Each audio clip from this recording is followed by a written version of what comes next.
क्या खिला रही हो तुम इनको? ज्यादा लाइन मारने की कोशिश मत करो। का है मुहर लगा के रख ले बाड़ू का? हाँ हमार प्रसाद खाता ना, चुपचाप खाए दा। तोरा के कहाँ इतना तकलीफ होता? ये हमार चिप्स खाएंगे ना, हमार सेब खाइए। हमार चिप्स खाएंगे, हमार चिप्स खाएंगे। पहले आपस में फरियाल आ जाना, नहीं तो हम दोनों के खा ले। हाय मोर दादी। अरे जहिया से चढ़ल जवानी, चर्चा में हम बड़ी बानी, सब कहेला हमके बिजुरिया, जान मारेला ये गोरी।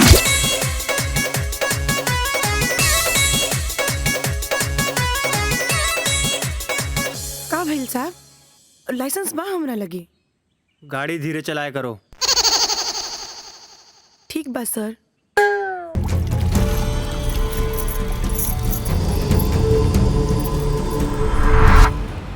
हमरा बाप की बहुत तड़पा तड़पा के मरले बड़ा सिर धोनी के। अब सारे तू मार।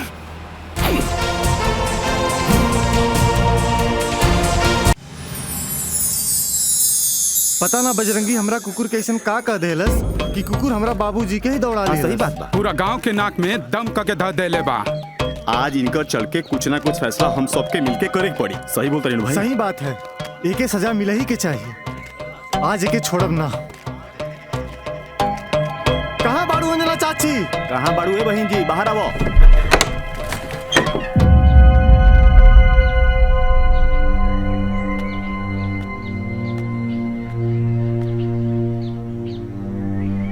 का बात बा?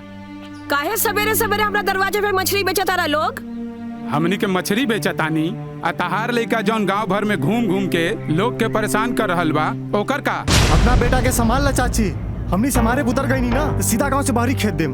फैसला हो के रही आज।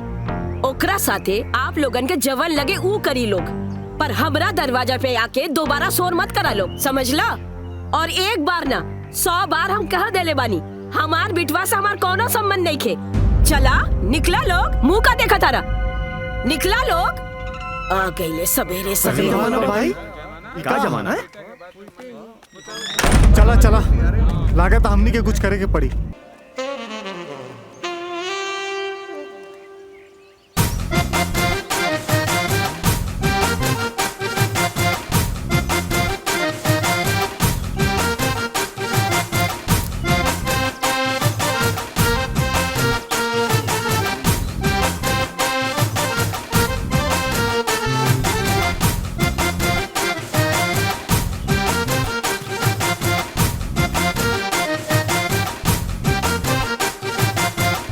बजरंगी हवा बहे के इंतजार।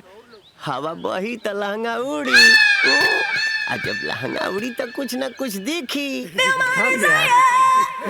हट पागल। पागल हम की तोनी के रे।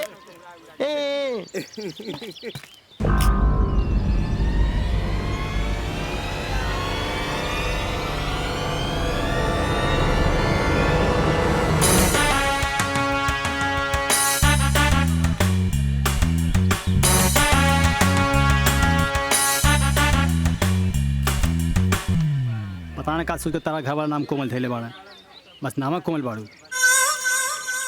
एक नंबर गुंडी बाड़ू गुंडी तू। ए ज्यादा बोलबे ना, गर्दन के नस काट दे। भीतर के सांस ना भीतर ही अटकल रह जाए। चल काम कर। ठीक बा। गुंडी के गुंडी बोल रहा। ये क्या होता कोमल? आ गई ला हमारे राजा जी। हाँ। ला सेब खा लो। अरे सारा विटामिन तो छिलको में होला, वह तो छिल देलू।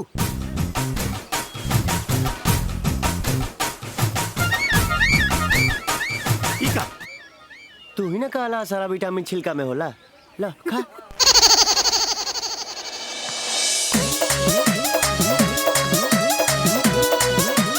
अरे मर्दे,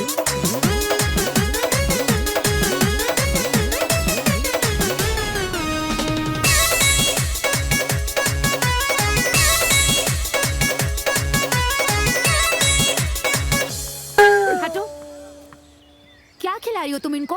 ज्यादा लाइन मारने की कोशिश मत करो। का है मुहर लगा के रख ले बाड़ू का? हाँ, हमार प्रसाद खाता ना, चुपचाप खाए दा।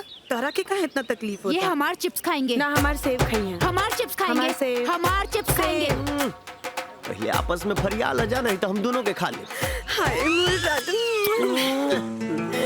तुम इनको किस काहे किए? ए, होके वाला बता के होके वाली जनानी हमरा के जवन चाहत रहल हम ले लेनी। अब तू चाट ले इनका के। हम कोनो मलाई बर्फ ना है कि तू लोग हमके चटबू जा। चाटे वाला और लोग है लाइन में। कबो हेने नजर फेर ला। तोरा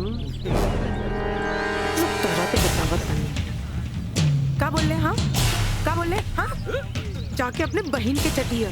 सुन ले बानी कि आज 20 के हो गए बिया। हाँ, ए मैडम, हमार बहन के बारे में तो हर बोले के हिम्मत कैसे भाई? छोड़। चल राधा, जाते हैं दंगा हो। पर बजरंगी कोमल हमारी दोस्त है और दोस्त को मुसीबत में छोड़ के नहीं जाते। जाओ उसको बचाओ। भाई मर्द वाला कपड़ा पहन के खुद के मर्द बुझ रहल बड़ू। आज तुम्हारी मर्दानगी पूरे बाजार में दिखाई। जाओ। झगड़ा के लिए बा ऊ ना, ऊ देखी हम का करी। अरे यार, ई का बात करता रहा? कोमल अपन दोस्त है ना, तोहरा के बचाव के पड़ी। कैसे बचाई? 5-6 को बड़े सब हम वहीं के मारे लोग नेसेसरी। बजरंगी तुम्हारे में बहुत ताकत है, जाओ उसको बचाओ। बजरंगी, तू जाने ला एक बार गांव में सारा आइल रहे, क्या तना भड़कल रहे, तो ओकरा कैसे शांत कैला? ई तो 5-6 लोग बाड़े, इनका तो आराम से मार सकेला तू। और क्या, वो लोग सांड से ज्यादा शक्तिशाली थोड़ी ना है। हाँ, सही कहा था। क्या बात करते अरे हैं? जा भैया, जाओ। हम मार सकते अरे मार सकेला। जाओ बजरंगी, जाओ। रुक जा लोग, हमरे दोस्त के छोड़ दो जा। ऐसे सांड जी से मारेला ना, वो सही मारो।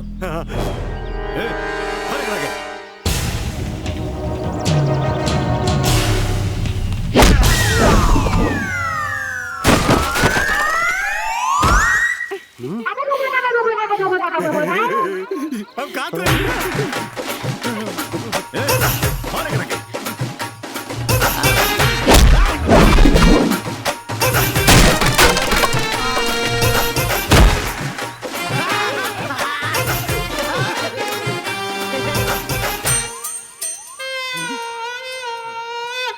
हो गई। जो मार ना, जो मार ना, जो मरबे मार।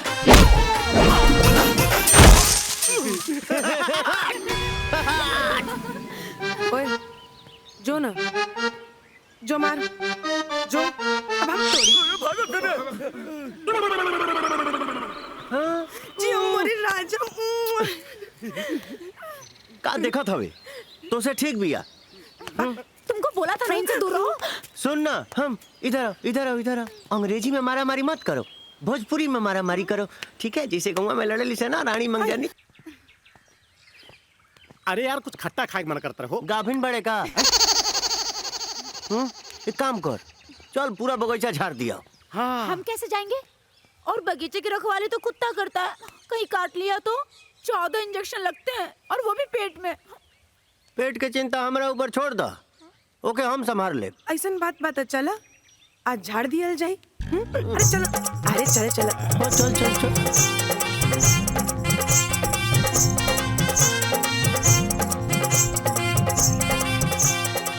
अरे ते काहेला छलांग मारता? हाँ चलो। ये सबके 4-4 हो गए। ए, सब बड़का तू ही खाइबू। हाँ।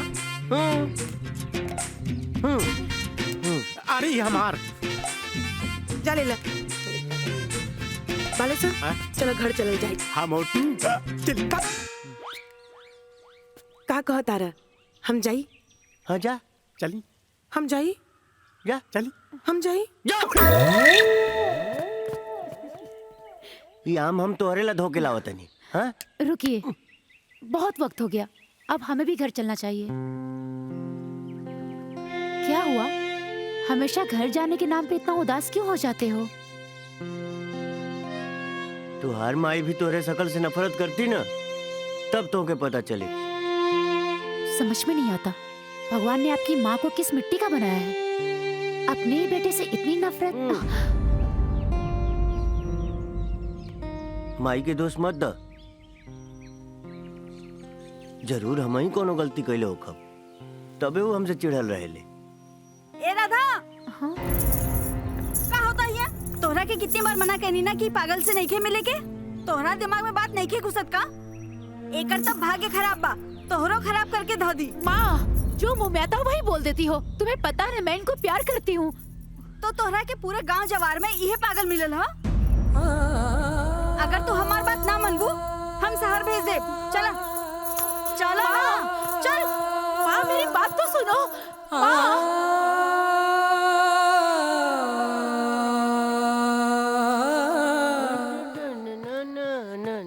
आ गईला गांव वालन के नाक में दम कई के। अरे जा रे कुपातर, तोहार जैसन बहुबन से तो हम निर्बंसी बहुत अच्छा रहती। ऐसे काहे बोलत रे माई? हमसे कौन गलती भइल बा? गलती तो से? अरे गलती तो हमरा से भइल बा, जे तोहरा जैसन बैल के जन्म दिहल। माई हमके भूख लागल बा। रसोई में खाना बना के रख दे ले बानी, जा थरिया भर के ठूस ला।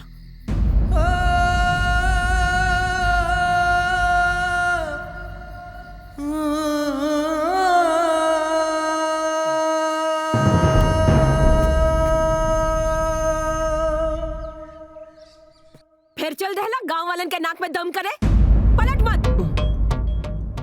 भगवान भी ना जाने कोना जन्म के हमरा से बदला लेता रहन, तहरा जैसन को पाथर के हमरा माथे मड़ के।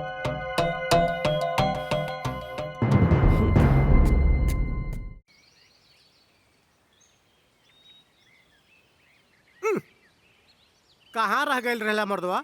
आई मुँह काहे लटकल बा? बुझाता कि हजमाई कुछ ज्यादा ही डोज दे देले बाड़ी। ऐसन बात नहीं खे यार, भले माई हमार हमके डांटेले, लेकिन हमके पता बा भीतरे भीतर हमके प्यार भी बहुत करेले। हाउ देखा पंडित जी, चला हम कॉल जाए। हाँ चल चलिए। हे पंडित, सुन मर्दे। हे पंडित जी, हाँ हमार हथवा बहुत जोर से खजुआता, तनी देख के बताओ तो का होके वाला बा? ए बेटा, तोरा तो आज कहीं से मोट पैसा आवे वाला बा। मोट?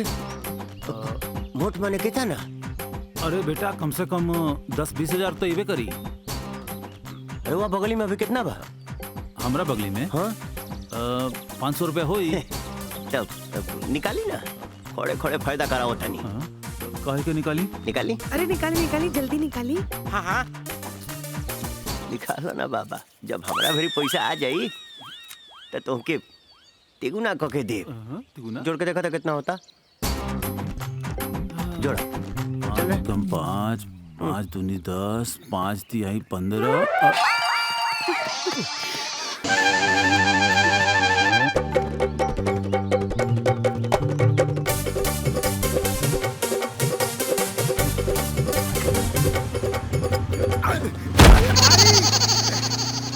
अरे हमार मोटरसाइकिल, हमार मोटरसाइकिल। हम का ऊ लेके गइल बा।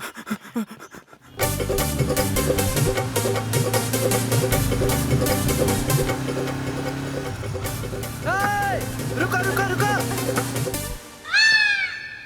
3 आदमी तो पहले ही से बैठल बा, अब तो होके का मुड़िया पे बैठा ही। हम बैठे खातिर गाड़ी थोड़े ना रुकनी। हाँ तारा नहीं के पता कि ट्रिपल राइडिंग पे चलान बा। हाँ ऊपर से रहुआ लगे हेलमेट नहीं के।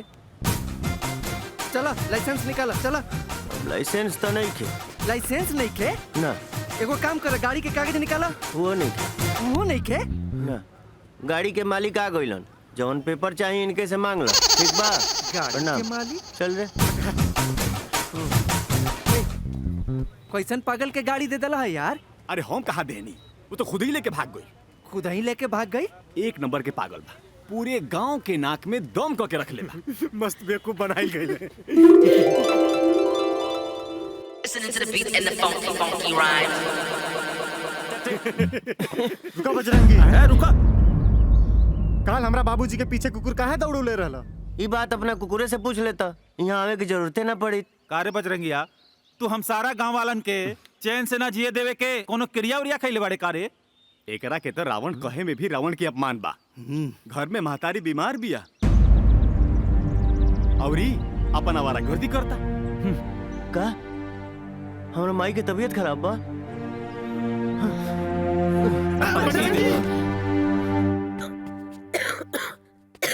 माई तोर तबीयत खराब बा का? कुछ भइल बा तो से कोनो मतलब? खाना बना के धा देले बानी, जाके खा ले और निकल। ऐसे मत बोल माई, हम अभी डॉक्टर से दवाई लेके कोनो जरूरत नहीं खे दवाई लेके आवे की। हो सके ना ते को जहर के पुड़िया लाके दे दे, खा के सूझ जाई। कम से कम तारा से मुक्ति तो मिली। ऐसे काहे बोल तेरे माई? आखिर हमसे ऐसा का हो गइल बाकी तू हमसे इतना नफरत करे ले?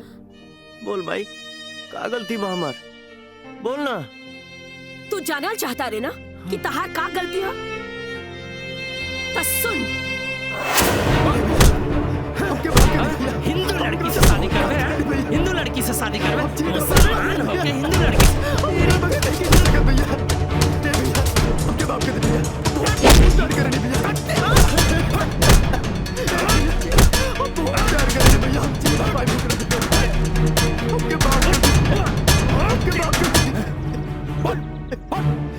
तू मुसलमान लोगन ना सुधरबा? हमरे हिंदू लड़की के शादी करके पहला फुसला के धर्म परिवर्तन करके चाहता ना?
तोहनी के हिम्मत कैसे भइला हमारा गांव के लड़का के मारे के?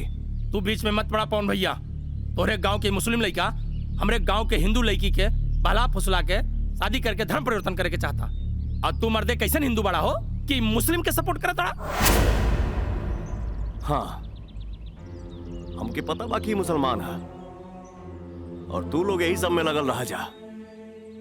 रहल बात धर्म परिवर्तन के, तो लड़की से पूछला जा कि वो का चाहतिया। बुलाओ ओके। ई हमरा से जबरदस्ती धर्म परिवर्तन नहीं करे के चाहत, और हम इनकरा से प्यार करीले। हम अपना मर्जी से इनकरा से शादी करे के चाहतानी, और हम बालिग बानी। ई का बोलत बिया? दिमाग ठीक बा तोर? रुक जाई, सुन ले जा। एकर इजाजत तक कानून भी देला। अब आप ही लोग बतावा जा का सही बा और का गलत।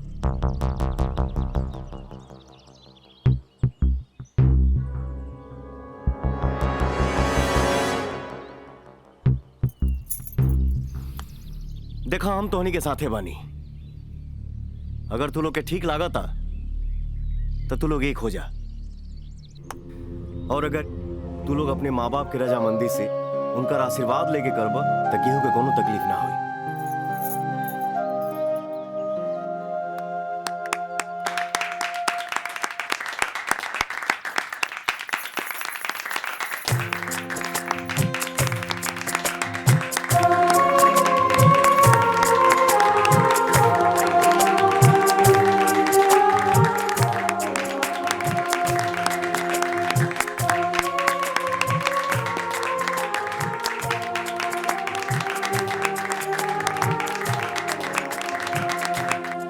सॉरी।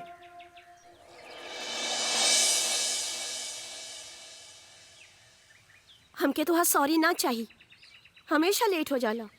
पत्ता सो करो। सो करी हैं? ई बाजी भी हमार, अब की बार भी मोदी सरकार। सही कहला ना का कहबा भाई, देश ओनिए जा रहल बा त जा रहल बा ई कौन आई लो? नया लौकता। हां नया? हां नया लौकता। पैंट शर्ट में बा मर्दवा। हाँ, बड़ा स्टाइल से। ए भाई सुना, शिकारपुर जाए के बा। शिकारपुर की मंगलपुर? शिकारपुर। शिकारपुर है ना? हाँ शिकारपुर। हाँ तहने आवा। हाई गड़िया तहार हो? हाँ बिल्कुल। यही से जाए वाला बड़ा का? और कौन चीज से जाए? अरे मर्दवा तब तक धक्का धक पहुंच जाई बहने सुना। अच्छा हाई लौकत आगे रास्तवा हऊ। हाँ वही जैसे बाएं बगलिया जा। हाँ बाएं बगलिया के 2 किलोमीटर चलबा त नौतनवा गाँव आ जाई। उ त तारा पते बा हाँ ना? नौतनवा गाँव से जैसे आगे बढ़बा तब पानी पटाए वाला पंपी सेटवा मिली। फुक फुक फुक पनिया फेंकेला हाँ ना? उ त तू जानते बड़ा। हाँ वही जैसे आगे बढ़बा तब बड़का खरियान आई। उ त तारा पते बा। अब भैया हमरे पता रही तो तारा से काहे पूछती? तब पता नहीं खे तो हमरा भरोसे निकल रहा। इतना बड़हन गाड़ी लेके मर दे। रह दा। जा हो जा। अरे भैया रह दा हम देख ले। हम देख ले। ढूंढा एहसान करबा का? ए जब फसल बा पूरा खेला हमार एहसान करी है। बताओ भाई भलाई के जमाना बा। नहीं भाई हम नहीं, पता बतावा तनी ई मालिक ना बुझाता ड्राइवर। साइड में लेना थोड़ा ए ऊपर। मैडम नया कुछ हो रहल बा का? कहीं तो पूजा करा दी। ए मैडम काची की दुकान खुलल बा? ये दुकान नहीं बैंक है। अरे कौन बैंक मैडम? ये दे दनादन बैंक 3 महीने में आपका पैसा डबल कर देगा। डबल? वो भी 3 महीना में? क्या बात है? तो ई ली हमारे 1000 के नोट आज जमा कर। पहली 500। मैडम हमरे पास 200 है, जमा हो जाए ना? ए मैडम हमरो पैसा जमा हो जाई। सबका पैसा जमा हो जाएगा, लेकिन आज नहीं कल। आप लोग कल आइए 10 बजे। अच्छा ठीक बा। ए चला लोग बिहान 10 बजे आवल जाई हमनी के। आओ तनी मैडम जाए। चला कल ज्यादा चला भाई चला।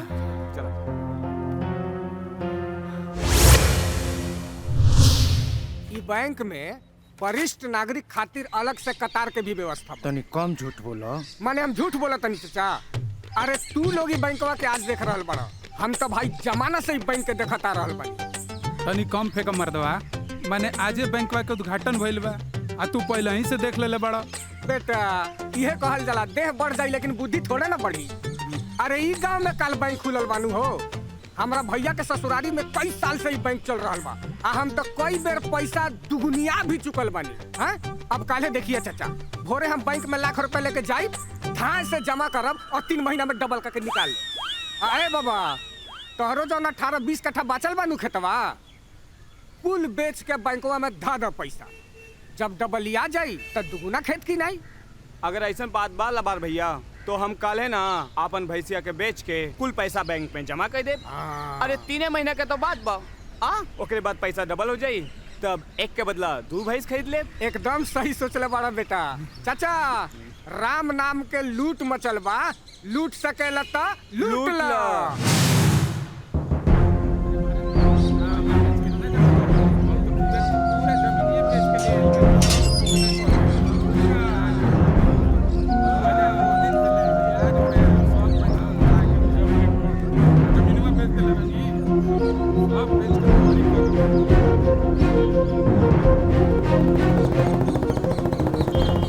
ई कहल जाला बैंक।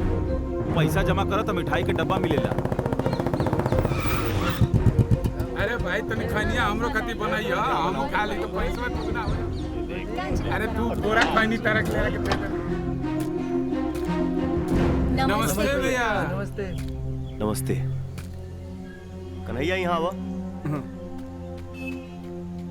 जी भैया। ये कैसन भीड़ है? भैया आपके ना पता बा, बैंक खुलल बा, 3 महीना में पैसा डबल। एह दुनिया में ऐसा कोनो बैंक नहीं है जहाँ 3 महीना में पैसा डबल हो जाए। ये फर्जी बैंक है। तोहनी के एकरा झांसा में पड़े कोनो जरूरत नहीं है। चला निकला जाए यहाँ से। केहू ही बैंक में 1 रुपया जमा ना कराई। मुंह मत देखा जा, निकला जा।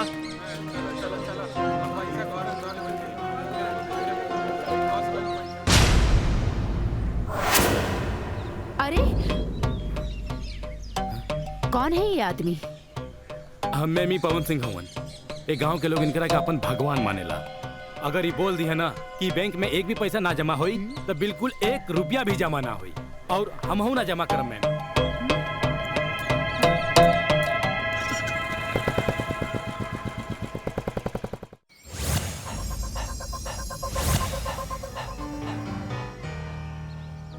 क्या नाम बताया उसका? पवन सिंह। होकर कोनो न कोनो इंतजाम करे ही के पड़ी। हम अपना बिजनेस चलाने के लिए शासन और प्रशासन के साथ हाथ मिलाते हैं, लेकिन लगता है दोनों फेल हो गए।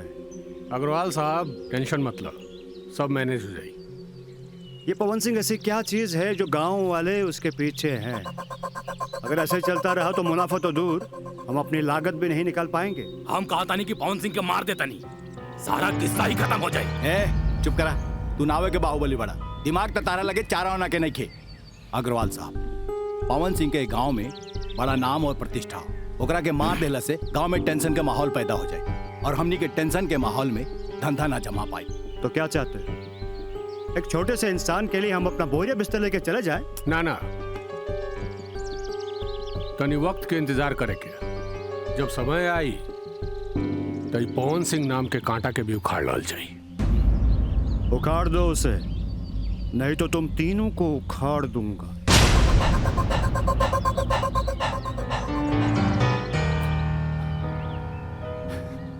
का जरूरत रहा तारा के? अग्रवाल के बताओ के? अरे हमरा के बताओ के रहल ना तारा के? सॉरी सर। सॉरी सर। हम अपना जीते जी अपने गांव वालन के पैसा ना लुटाए थे। तू ये सब पचड़े में मत पड़ा भैया। बेटा पवन, हो सकेला जौन तू सोचा तारा वैसे ना होके, हो सकेला कि बैंक वाला सही होके। ना बाबूजी, इस देश में बैंक नीति आरबीआई तय करेला और आरबीआई के लगे ऐसा कोनो प्लान नहीं है जौना से 3 महीना में पैसा डबल हो जाए। ये जरूर कुछ लुटेरन के साजिश है। अरे बेटा छोड़ा ये बैंक वैंक के चक्कर, तू अपने घर परिवार पे ध्यान दे। और सुना, सुमन के ब्याह खातिर 20 लाख रुपया जमा हो गई। हम चाहता नहीं कि तू लड़का वालन के घरे जाके दिन तारीख पक्की कर दा। जी बाबूजी, हम अपने गुड़िया के ऐसा ब्याह करब कि पूरा गांव जवार देखी।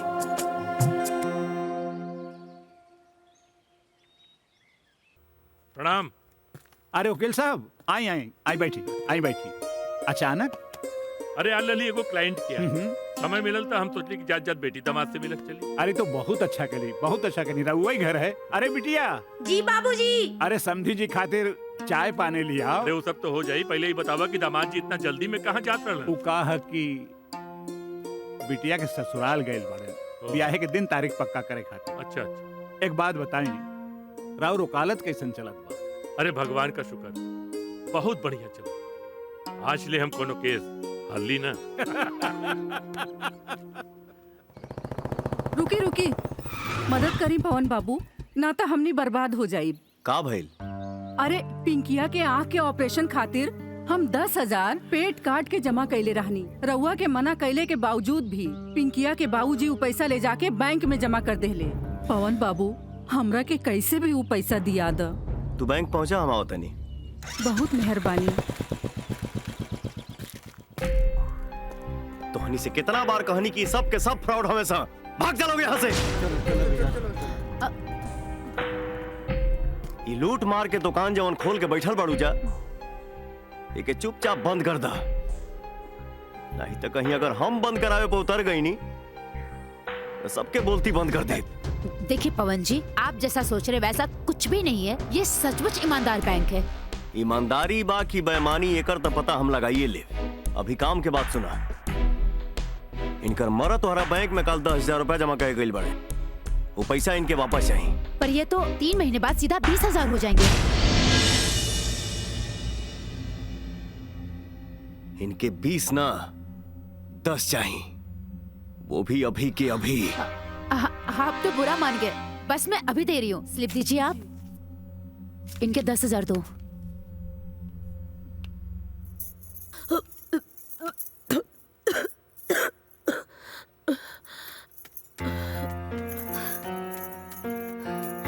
काबल बूजी कुछ ना।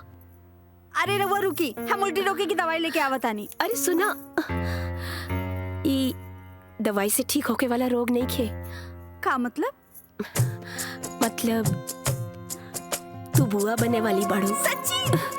बाबूजी। का भाई? बाबूजी रवा दादा बने वाला बनी। सच? हाँ। अरे वाह, जय भगवान। भैया भैया हम बुआ बने वाला बनी। हम गांव में बता के आवतानी।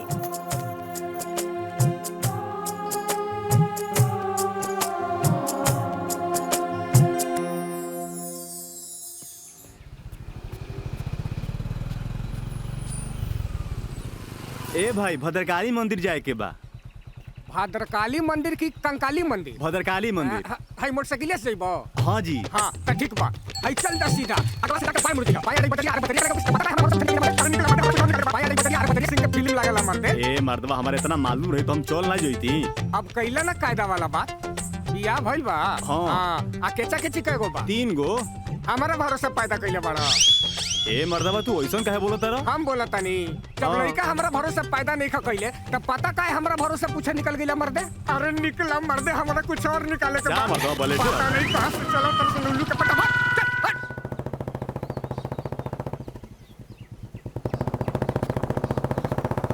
ए रुक रुक। सुना? इतना जल्दी में कहाँ? भैया हम बैंक जाते नहीं। हम कहा बताई कि तोहरा वजह से हम कितना पिछुआ गए नहीं। पिछुआ गईली? कहाँ पिछुआ गईला? तू तो भैया हमके बैंक में पैसा जमा करे से मना कर देला। हम तो मान गए नहीं, लेकिन गांव के बहुत सारा लोग जाके चोरी छुपे पैसा जमा कर देले। उस सबके पैसा सीधे 3 महीना में डबल होके मिल गई। ई कैसे हो सकेला? हो सकेला ना भैया, ई हो गई बा। हम आज सीधा बैंक जाता नहीं और सीधे 25 लाख जमा करम भैया। 25 लाख? तोहरा हैसियत से बहुत ज्यादा रकम बा। कहाँ से लेबा इतना पैसा? भैया तोहरा का मालूम नहीं है, हम अपन खेत बाड़ी माल मवेशी सब कुछ बेच देले बानी। जब हमरो पैसा 3 महीना में डबलिया के मिल जाए ना तो हम सीधे दुगुना किन लेम भैया। प्रणाम भैया।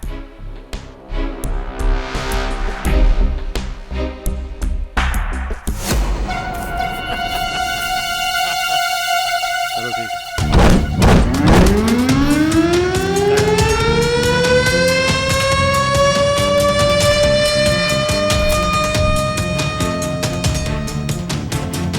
चल बंद कर, बंद कर गरीब के लूटे वाला दुकान। ए भगवान, इज्जत से नाम ले। ऊंचा आवाज में बात करे वाला के हम जबान खींच लेनी। ए, होश में तो बाड़े थे। चुप। तो से बात करनी है? चुपचाप बैठ। सुधर जो नहीं तो सुधार दे। पवन है, टंगरी धके बीचे से फाड़ दे। पुलिस के सामने बदतमीजी से बात कर देते हैं। तुम्हारे पास सबूत है कि हमने फ्रॉड किया है? जब सबूत हो तो बात करेंगे। ना कम करेंगे ना बेसी करेंगे। जिस दिन मिल गया सबूत उस दिन तुम्हारी ऐसी की तैसी करेंगे।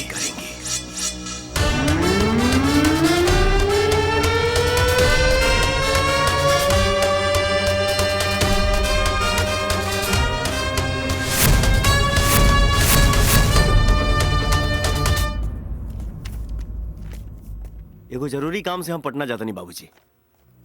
लौटे में 2-4 दिन समय लागी। अंजना भी 2-4 दिन नैहर घूम आई है।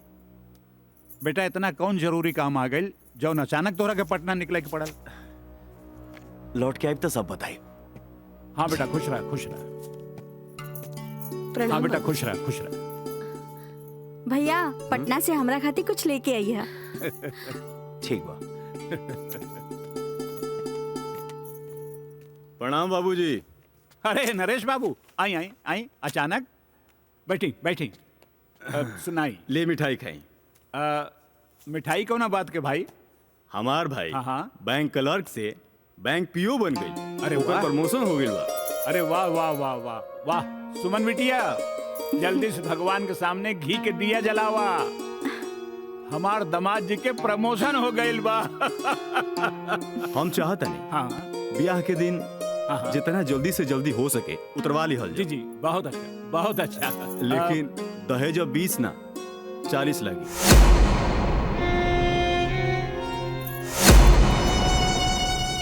रउआ ये का कहता नहीं? कुछ गलत थोड़ी ना कहता नहीं महाराज। पहले रहल क्लर्क तो 20 लाख, अब हो गई पीओ तो 40 लाख। अब 40 लाख से भला कम का ली? जौन फैसला हुई सोच समझ के बता दी, ताकि हम दूसरा जगह बात ना चलाएं। प्रणाम प्रणाम प्रणाम। अभी 40 लाख कहाँ से आई?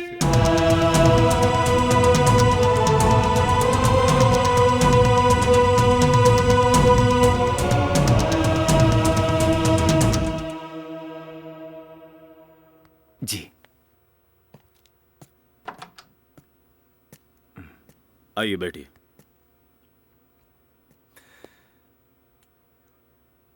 सर हमारे गांव में एक बैंक खुला है जो 3 महीना में पैसा डबल करके दे रहे हैं। उसके बारे में हमको जानकारी चाहिए। ऐसा कोई बैंक तो है नहीं कि 3 महीने में पैसे डबल हो जाए आपके। वो कोई फ्रॉड लोग होंगे।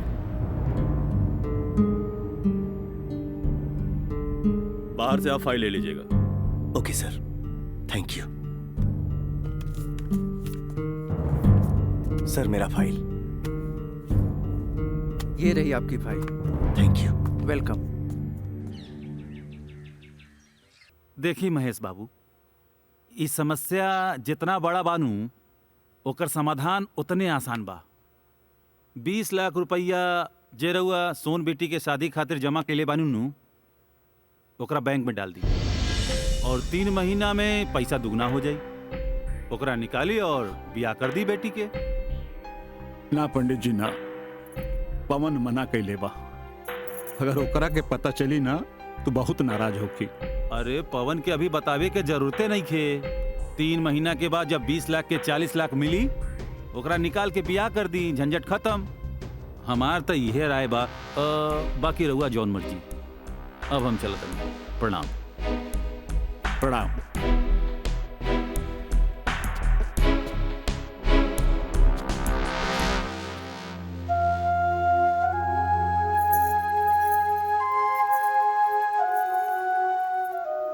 बाबूजी, पंडित जी बात ठीक है कहा तानी। गांव के सब लोग पैसा डबल कर रहल बा, तो हमने काहे नहीं कर सकेनी? अब फिर बात सिर्फ 3 महीना के बा। जैसे पैसा डबल हो जाई भैया के बता दिहल जाई। ना बेटी ना, पवन बहुत मेहनत करके तोरा शादी खातिर पैसा जमा कैले बा। अगर कुछ हो गई ना तो हमनी के कहीं के ना रहा। पर हमार शादी मनोज से ना भइल ना तो हम ना रहब।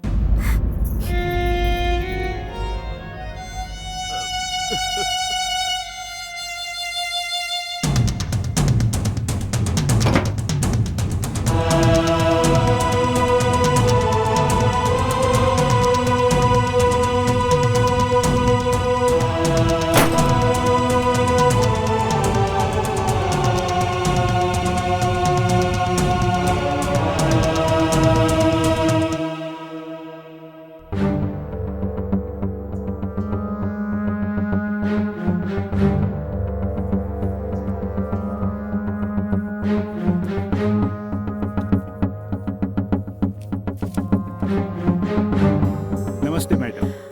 नमस्ते। मैडम, अब 20 लाख रुपया हमारा के जमा करे के बा। 20 लाख के 40 मिल जाए नु। हाँ हाँ बिल्कुल हो जाएगा, आप जमा करा दीजिए।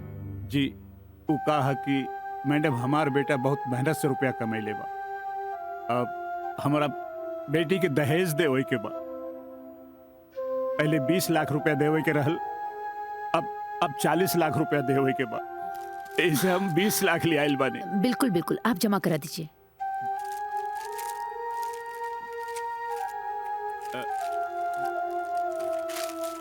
अब 40 लाख मिल जाए नु। हाँ हाँ बिल्कुल बिल्कुल। पक्का ना? हाँ बिल्कुल मिल जाएगा। लीजिए, आपका नाम? जी सुरेंद्र सिंह। सुरेंद्र सिंह, एक रिसिप्ट दीजिए। लीजिए। मैडम 40 लाख मिल जाए नु। अरे आप जाइए, मिल जाएगा, और भी लोग लाइन में हैं। जी जी जाइए जाइए जाइए। भाई हमारे 4000 जमा कर दी। बाबू हाँ अपन बिहावा तक टाइम से कर ले रहला हैं? आहै केस पूरा पाक गईल, एक्सपायरी में पहुंचा के हमार बिहावा करैबा। इनकरा से कर लेना भैया। अच्छा सुना हां ये बुलाओ।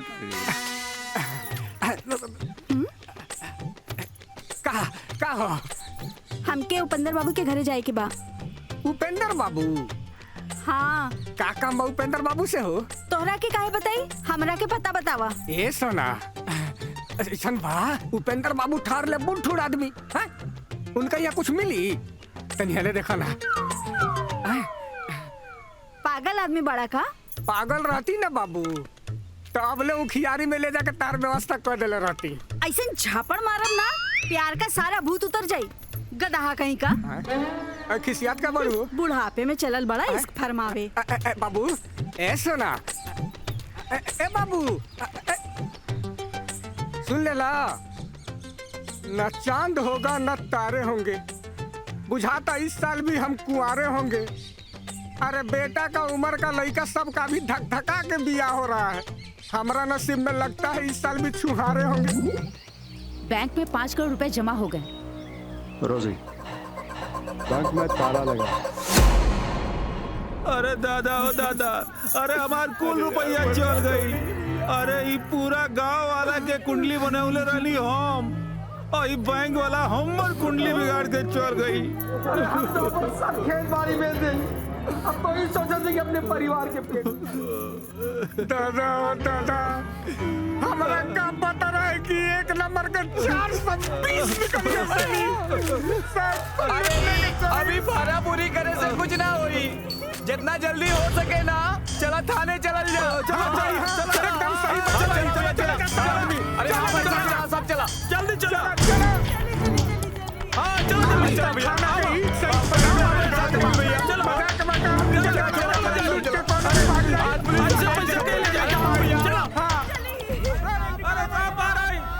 तनी देखता जाके बारी कावना का मैया जा रहा जाता हला करता रसन जो। अरे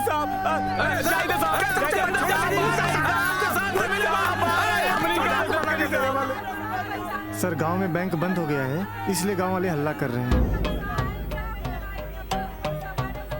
अरे साहब बाहर आइए साहब। अरे साहब बाहर आइए साहब।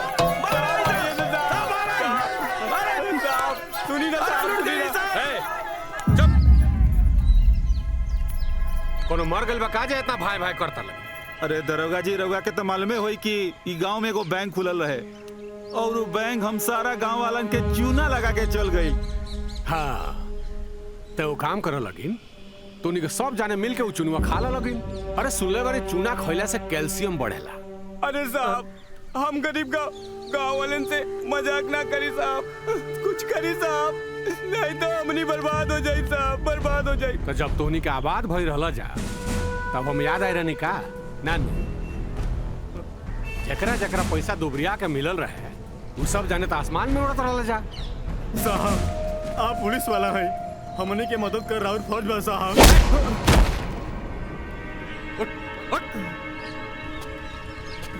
हमरा का हमार फर्ज होती बे 154 धारा लगा के भीतर डालब, इतना ठोकब कि जौन मसीहा और हीरो बने के कोशिश करता रहनू सब पिछवाड़ा से निकल जाए। पुलिस से पूछ के पैसा जमा कैले रहला जा हैं? सरकार दिन रात चीख चीख के टीवी पर कहता कि फर्जी बैंक के झांसा मत आवे लगिन, लेकिन तोहनी के तो सरकार के बाद घोड़ा के पाठ समझेला। अब जा लो। अरे ऐसा मत कही सरकार, ऐसा मत कही, हमने कुल गाँव वाला लोग बर्बाद हो जाए। अरे कौनो तो रास्ता हो साहब। हाँ रास्ता बान, यहाँ से आगे जाइए और बाएं मुड़ जाइए। चल निकल निकल निकाला सर निकल। ए भाई ऐसा हमने के कोनो सुनवाई नहीं होखे वाला। अब चले के विधायक जी के घर, अब उहे कोनो फैसला करिए। अब तो हमनी के ठीक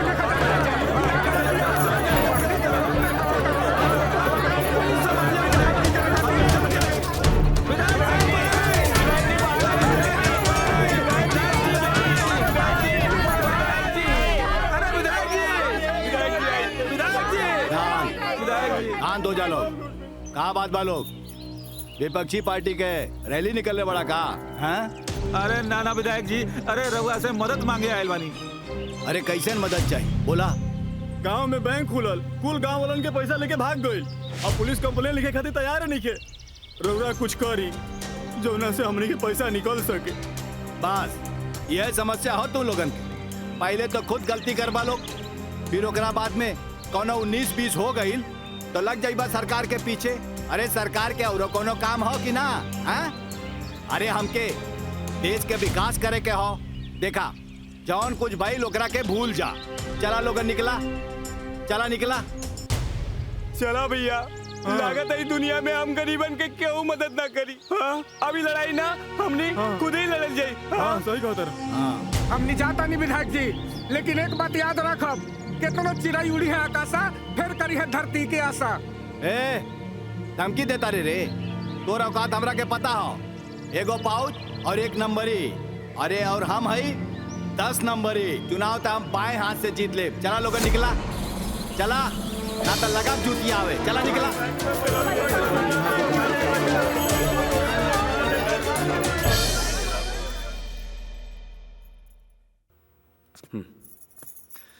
बाबूजी हम कहले रहनी ना कि फ्रॉड बैंक है। बैंक के खिलाफ सारा सबूत जमा कर लेनी। अभी गांव से वो बैंक के उखाड़ फेंकल जरूरी बा। बाबूजी, बाबूजी, हे बाबूजी, हे हे हे बाबूजी, बाबूजी, हे बाबूजी।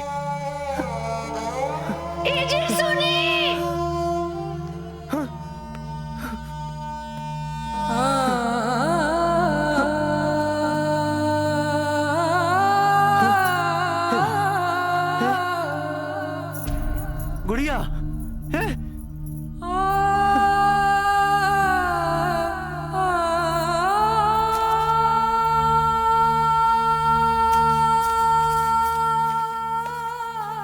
भैया हमके माफ कर दिया, हम मजबूर रहनी। मनोज के घर वाले 20 लाख की जगह 40 लाख मांगत रहले। यही से हम तोहरा मना कैला के बावजूद भी सारा पैसा बाबूजी से कह के बैंक में जमा करवा देनी। हमके ना पता रहे कि बैंक वाला भाग जाइए सन। हम तो के कैसे मुंह दिखाती? तो हर बहन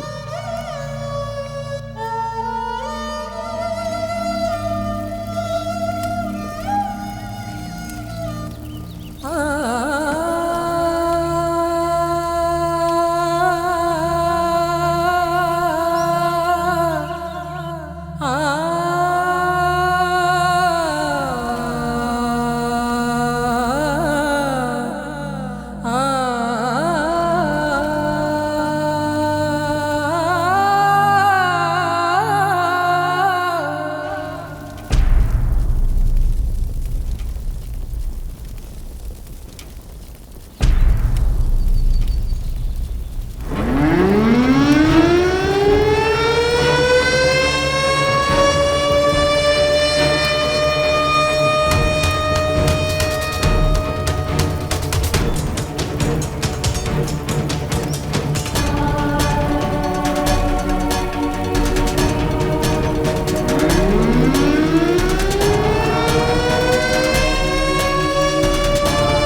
आओ रे इंसाफ के देवता, तुम नहीं सुधरो।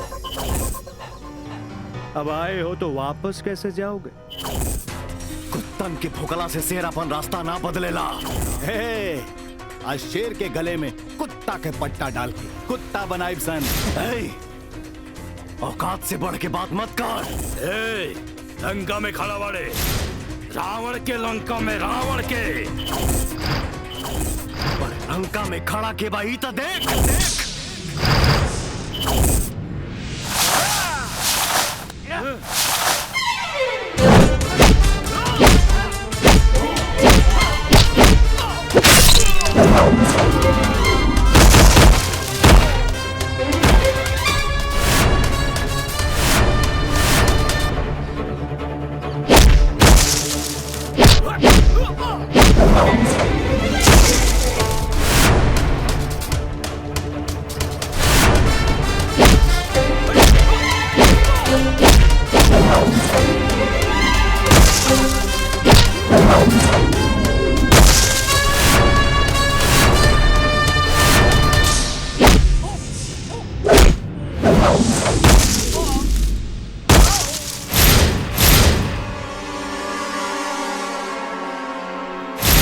हतराम जी अपना सीता जी से नहीं मिलेगा?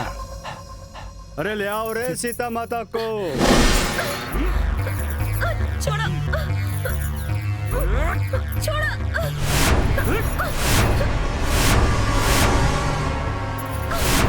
चल हीरो, सबूत निकाल चल। औरत के ढाल बना के कुत्ता लड़ेला। अच्छा हो गया ना, चल निकाल फाइल, निकाल फाइल। ते मर बे, कुत्ता के मौत मर बे। ये कुत्ता के मौत मरी हम बताओ था।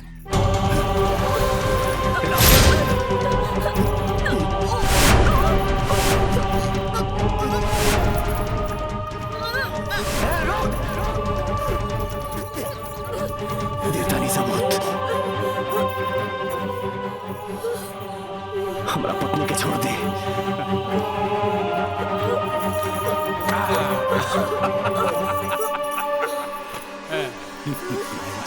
तू चला।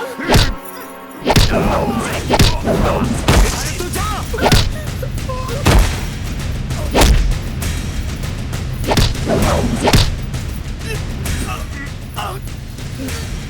अरे तू जा।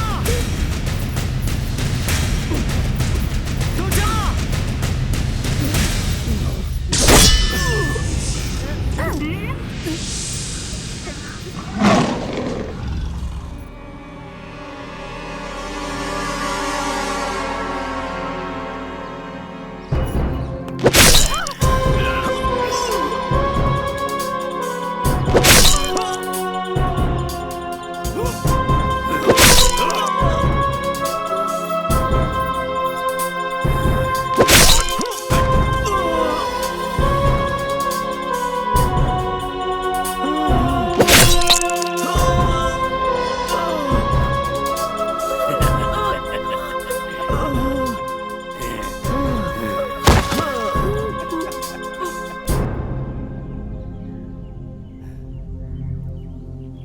अपने शिप में डलवा कर इसे अरब सागर में फेंकवा दो।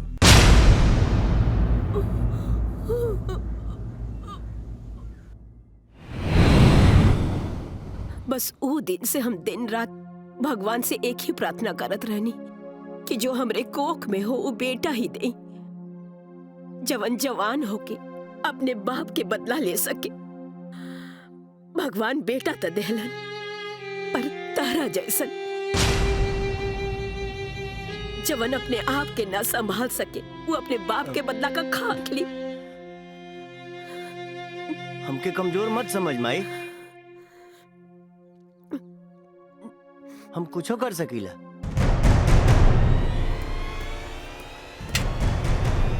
ये हवे तारा बाप के कातिल, का तो इनकरा के मार सकेला?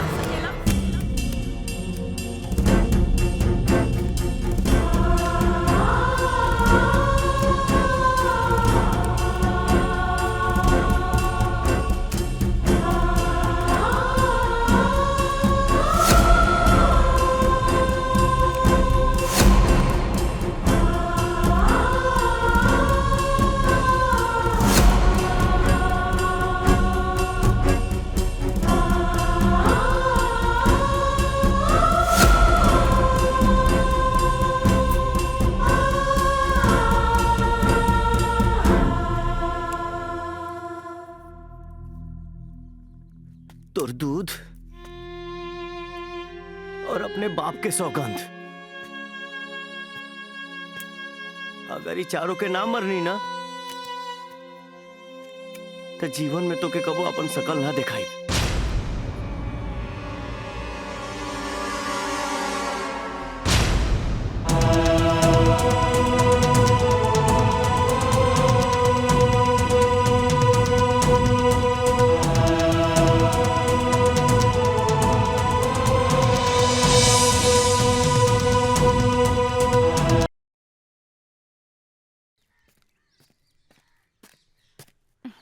बजरंगी का भइल? बजरंगी, बजरंगी, बजरंगी, अरे बजरंगी, बजरंगी, अरे बजरंगी, इतने गुस्से में कहाँ जा रहे हो? अपना बाप के हत्यारा से बदला ले बे। बाप के हत्यारा? के हा तोहार बाप के हत्यारा? ई चारो। तारा के पता बा ये लोग के हवे? कितना पावरफुल लोग हवे? तू कैसे मर बा इन लोगन के? कैसे मारा भी तो पता नहीं खे, लेकिन ये जरूर पता बा कि हम एकनी के मारब, भले हमर जान काहे ना चल जाए। बजरंगी, हम जानते हैं आप जो सोचते हो वो करके मानते हैं, लेकिन हम ये भी जानते हैं आपको कदम कदम पे हमारे साथ की जरूरत पड़ेगी, इसलिए हम भी आपके साथ शहर चलेंगे। हाँ बजरंगी, जौन तू करे जा रहा बड़ा ये इतना आसान नहीं खे। यकनी के मारल तो दूर, ये इतना बड़ शहर में अकेले खोज न पैबा। हमनी के साथे रहल जाई तो काम आसान हो जाई।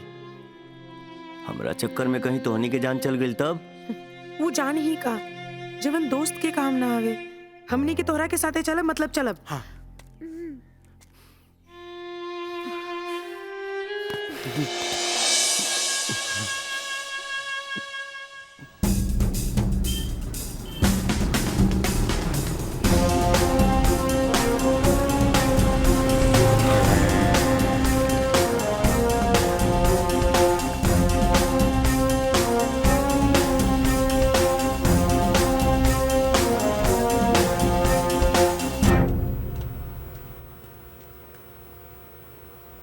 चलो बजरंगी, तुम्हें लेंस दिलाते हैं, बिना चश्मे के तुम्हें सब साफ साफ दिखाई देगा। सचो? और ना तका।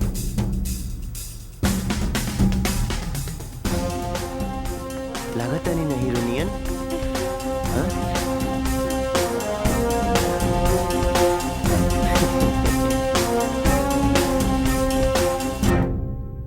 शहर में हमनी के पहुंच गई नहीं जा। अब तो एगो धमाका होके के चाहिए। ये पागल, फालतू में बेगुनाह लोग मारल जाई। राधा, समझावा ना इनका के। बजरंगी, प्लानिंग है प्लानिंग। अच्छा ठीक बा, आप समझ गए ना? अब तू मत समझावा।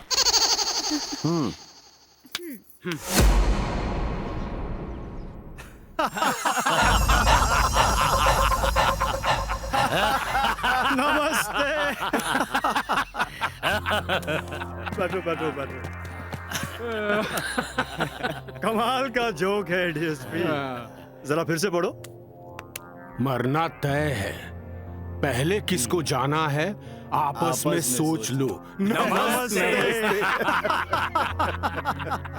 बाकी यार इतना साल के गुंडई में हमके पहली बार ऐसा धमकी मिलल बा। अरे यादव टेंशन काहे लेता रहा मर्दे। अरे हमनी के केहू अप्रैल फूल बनवले हो की वो सरवा जून के महीना में। इतना हल्के में ना ले, न तो कोनो दिन केहू आके मार के चल जाई। चुप मरे जूता से। अरे चाचा सही तो बोल रहा है, नहीं तो सारा बिजनेस हमको संभालना ना पड़ेगा। सुधर बतू, तुरी था टंगड़ी गधा कहीं के। हमें मारने वाला अभी तक इस दुनिया में पैदा नहीं हुआ। अरे टेंशन मत लो लोग, कौन सिरफिरा हुई मजाक कैले हुई। अरे चिंता छोड़ा लो, देखा हमनी के इतना दिन बाद मिलल बानी जा, तो बोतल सोतल तो खुले के चाहिए, पार्टी तो बनती है। अरे ऐसा रूखी सूखी पार्टी तहलो के मुबारक। हम तो पार्टी मनाए रात में, और वो भी हमरा स्टाइल में। चाचा हम ताजा रात के हमरा पार्टी में। अरे यादव लइकन के बर्बाद कर देवा। ए जा बोतल लेके आओ, जो ए खड़ा खड़ा मुका देखे तक जो गिलास लेके आओ, जो। ए बच्चा लोग, चला तू लोग जा बाहर, जा लो। हाँ जा लो तू लोग। चाचा अकेले अकेले चल भाई। पवन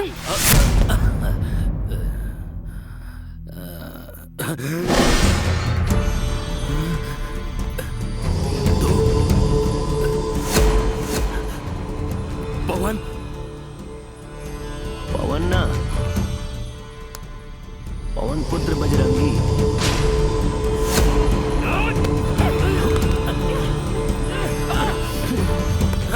नहीं, छोड़ दम के। हमरा बाबूजी के ते ही मरले बड़े ना। अरे बतियावे में टाइम वेस्ट मत कर बजरंगी, मारा इनका के। मारो बजरंगी, ये वही आदमी है जिसने तुमसे तुम्हारे पिताजी को छीन लिया। अरे देखत का बड़ा मर्द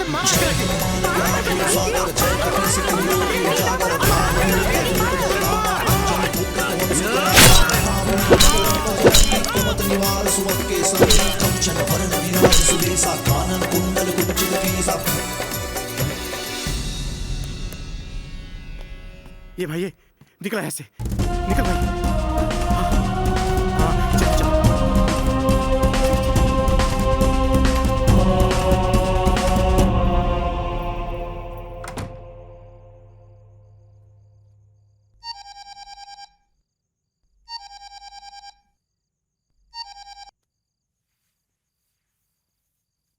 हेलो भाई, तोर एगो दुश्मन खत्म।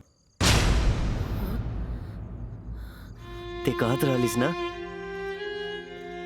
हम कुछ नहीं कर सकत। हम बस खाली आगे आगे देखत जो। एक बात बोली माई, अब हमसे नफरत ना करबे ना? हाँ बोल माई, अब हमार शकल देखबे ना?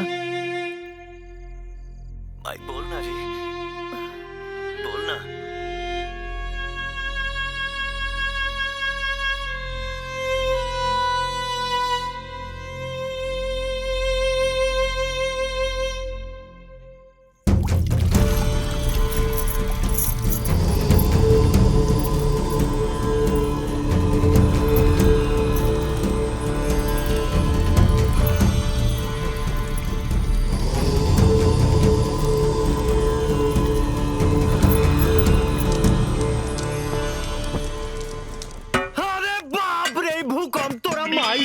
पागल है क्या? इतनी जोर से कोई मारता है?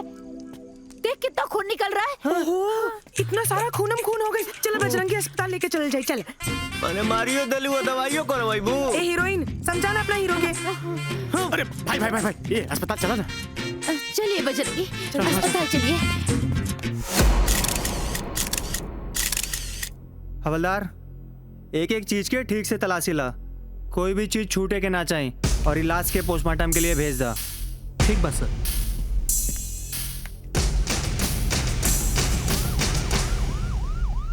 सर, हाँ एगो चश्मदीद गवाह मिल गइल बा।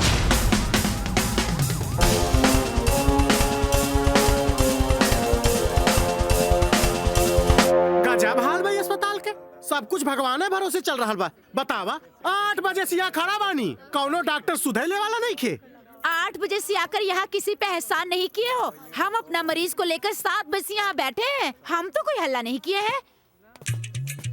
ए झूठ काहे बोला तारू? हमने के यहाँ 9 बजे से बैठल बनी जा। अरे यार समझावा इनका के चुप रहे। एक शब्द और बोलना ना तो हम आपन कपर फोड़ ले। चुप। बजरंगी, ये प्लान है, प्लान। 9 बजे नहीं, 7 बजे, 7 बजे।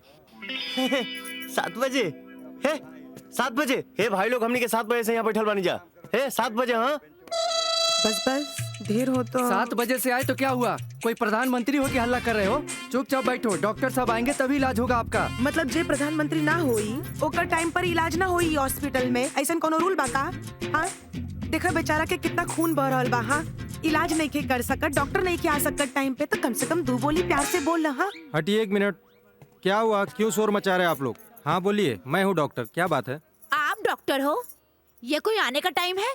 हम 7 बजे से यहाँ बैठे हैं। ठीक है, कोई बात नहीं, शोर मत कीजिए, आइए हम ट्रीटमेंट कर देते हैं, आइए। चलो।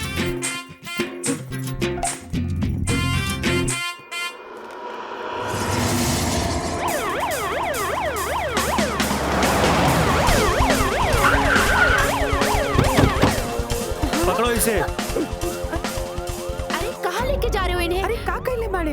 मर्डर किया है पंकज यादव का। नहीं नहीं, आपको कोई गलतफहमी हुई है।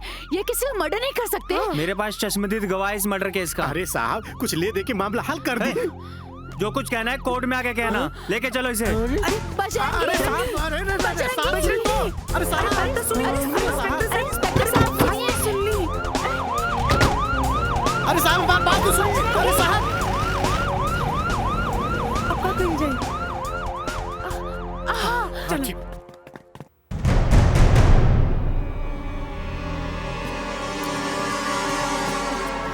नाना जी, बजरंगी को पुलिस पकड़ के ले गई। अब का हुई? नाना जी कुछ न कुछ करे के पड़ी। करे के कब जौन रायता तू लोग फैले ले बड़ा वही समेटे के पड़ी।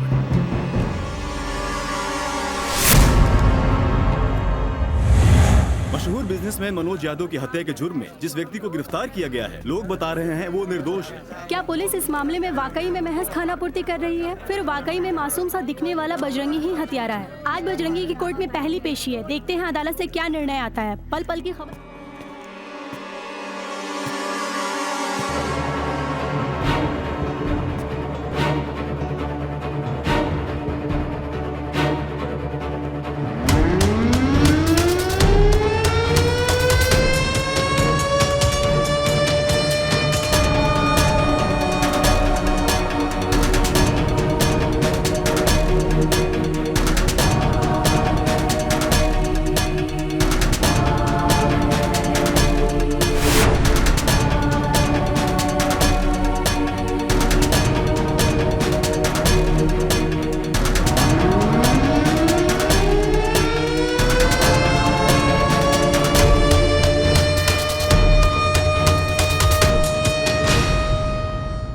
अदालत की कार्यवाही शुरू की जाए।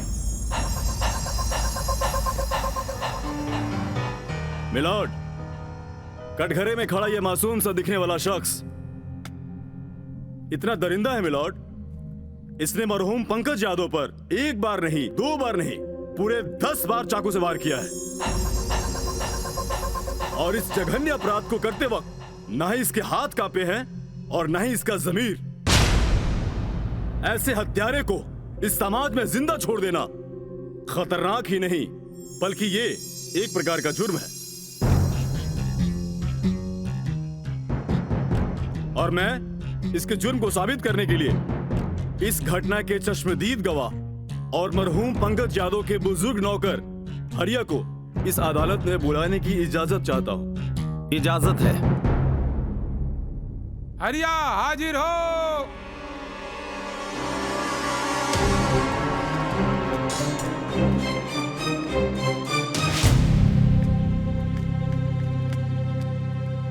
अदालत को पूरी बात बताइए आगे। क्या हुआ था उस रात? क्या देखा आपने? जज साहब, अंदर जब प्रोग्राम चल रहा था तब मैं वहां से बाहर निकला। सामने देखा तो 2 लड़कियां खड़ी थी। मैं उनसे बात करने लगा। इतने में मेरे मालिक की चीखें सुनाई दी और मैं वहां से भागा और खिड़की से झांक के देखा तो ये आदमी मेरे मालिक को चाकू से मार रहा था साहब। और मुझे चक्कर आ गया और मैं गिर गया।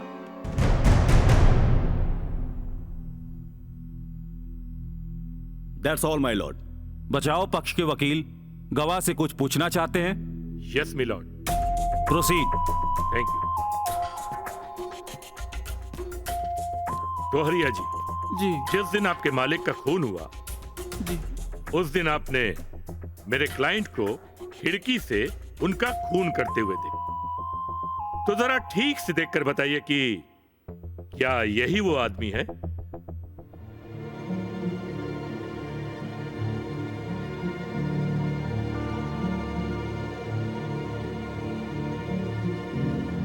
एक मिनट, आप चश्मा लगाते हैं? जी। बिना चश्मे के आपको ठीक ठीक नहीं दिखाई देता? नहीं, थोड़ा धुंधला दिखता है। Point to be noted milord. चश्मे के बिना इनको थोड़ा थोड़ा धुंधला दिखता है। अच्छा ये बताइए कि जिस वक्त कत्ल होते हुए देखा आपने, उस वक्त आपने चश्मा लगाया हुआ था या नहीं? जी नहीं, चश्मा हॉल में रह गया था।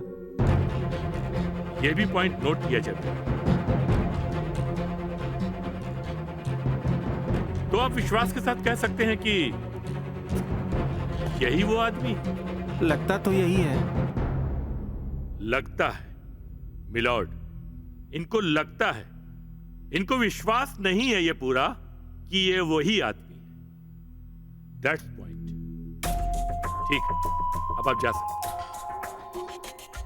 मिलॉर्ड, पुलिस के मुताबिक और हरिया की गवाही के अनुसार पंकज यादव का कत्ल रात को 9 बजे के आसपास हुआ और उस समय मेरा क्लाइंट पवन यादव की कोठी के आसपास तो क्या, उससे बहुत दूर था।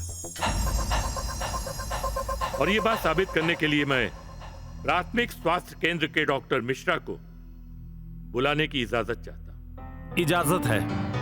Thank you milord. डॉक्टर हाजिर हो।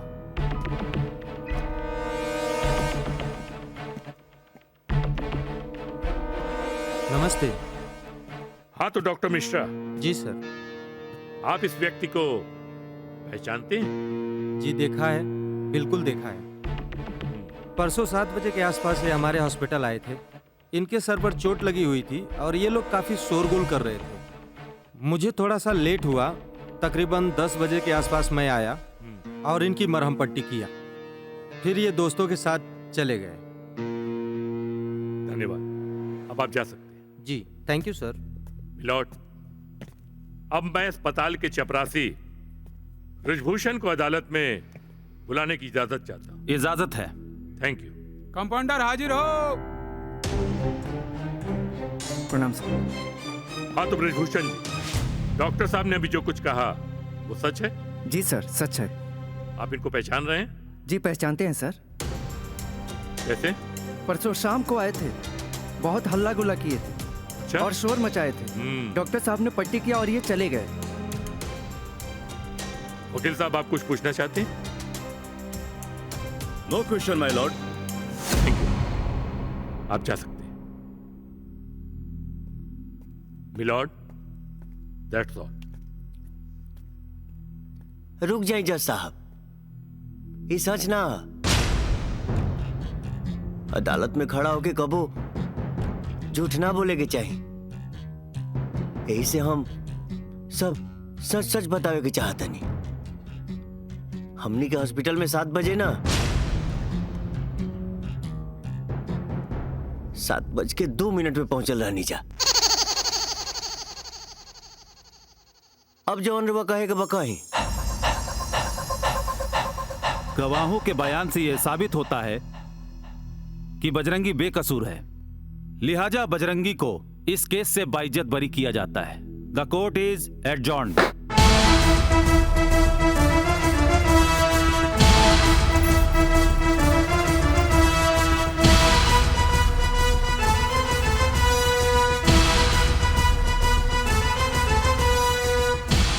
चार गो में से एगो गइल, अब आगे के जाई आपस में तय कर ला जा। ए हीरो, धमकी ना। हमनी के मारल तो दूर, हमनी तक पहुंचे में तारा के छट्टी के दूध याद आ जाई। गाय के दूध सुन ले बानी, भैंस के दूध सुन ले बानी, यहाँ तक कि बकरी के दूध सुन ले बानी। ये छठी के दूध कौन जानवर के हरे? बहुत किस्मत वाला बाड़े थे। हमनी के अपन किस्मत अपना हाथे लिख के अपना जेब में रखे नहीं जा। और हम वो जेब में काट ले नहीं। प्रणाम।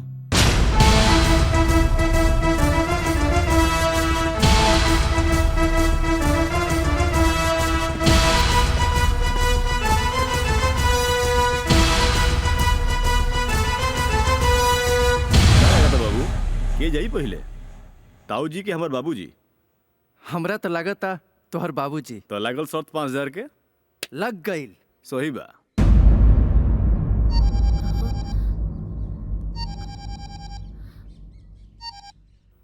बाबूजी प्रणाम। हम तो तरह के सुखी रहे का आशीर्वाद भी ना दे सकेनी। अपने बदला की आग में तू एगो भोला भला लड़का के खूनी बना दे। खैर जो भी हो के हम ओकरे साथ हैं। अभी भी वक्त था।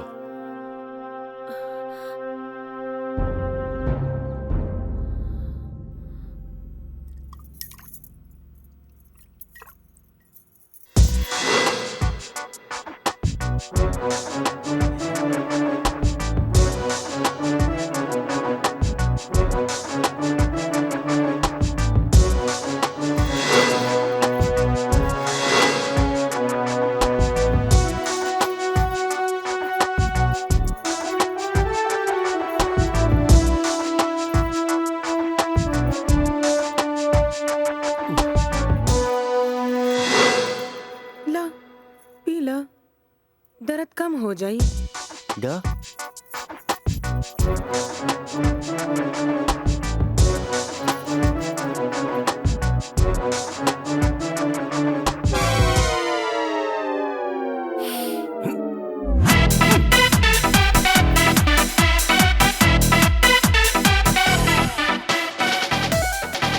काजी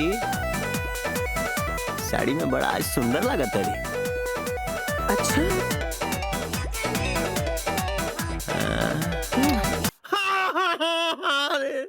इज्जत ले गई दादा। अरे बाप रे बाप। का भाई? अरे बजरंगी, ये क्या हुआ बजरंगी? अरे वो कहीं के ना छोड़ना सबके। अब हम कैसे केहू को मुंह दिखाई? फिर काल ले मेरी। चल हट। अरे डायन भी साथ घर छोड़ देती है, पर तू तो उनसे भी गई गुजरी निकली। तू जानती ना मैं इनसे प्यार करती हूँ, फिर तुझे इनके साथ मुकाला करने की क्या जरूरत थी? हो गई। हमरा के ना तोरा प्यार पे कोनो डाका डालने के कोनो शौक नहीं के। वो तो बस मूड बन। तुझे तो मैं देख लूंगी। ठीक से देखियो। चलो बजरंगी, इसके मुंह लगने का कोई फायदा नहीं। तो तोरा के कहता मुंह लगे? एक्सक्यूज मी, जहाँ कोई उम्मीद नहीं वहाँ मुंह मारने से क्या फायदा? वेलकम। गोबर में मुंह मारे के ना हमरा के कोनो शौक नहीं के। पागल का भगवान, ई कैसन बराउ लीला? केहू के एको नहीं खे, केहू के दो दो मिला। साहब हमार बात के यकीन करी, ओ दिन साहब के खून हुए आदमी कैले रहल, और वो दिन जो लड़की लोग नाचत रहे ना, वो दिन कोर्ट में ओकरे साथ रहे साहब।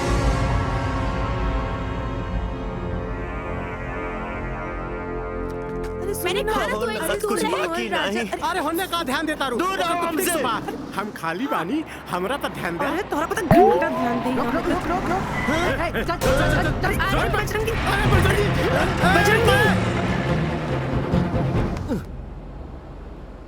अरे भाई कहाँ लेके जाता राजा? दावत खाए खातिर।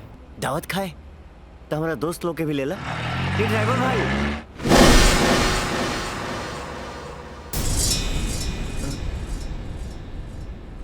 ठीक बा, हम अकेले ही चलब।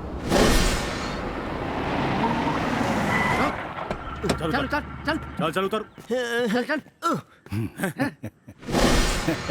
का बे वो दिन अदालत में का काले रले के पहले मरी तो पहले मरबे ते जैसे तारा बाप के भयानक मौत देले रली, ओहू से भयानक मौत तारा के देव हम पवन पुत्र बजरंगी। शेरा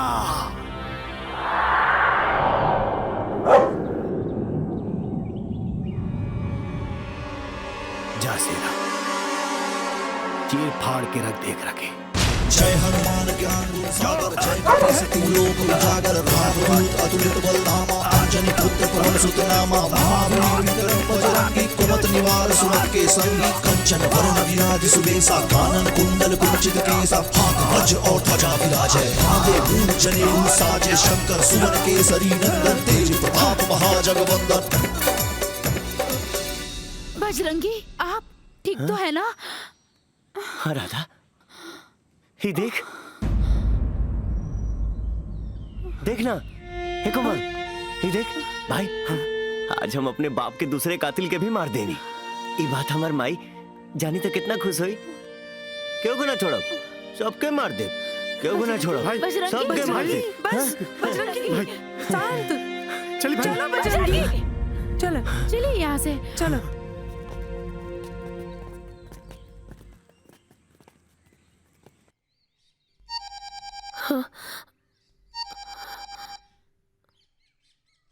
हेलो भाई, आज तो दूसर का दुश्मन भी खत्म।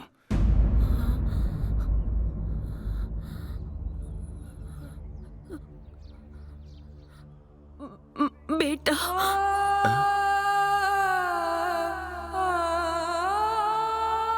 क्या बोल लीसा?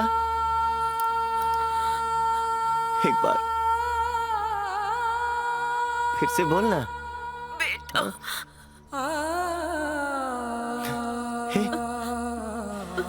आज हमार माई हमके बेटा बोल रसिया।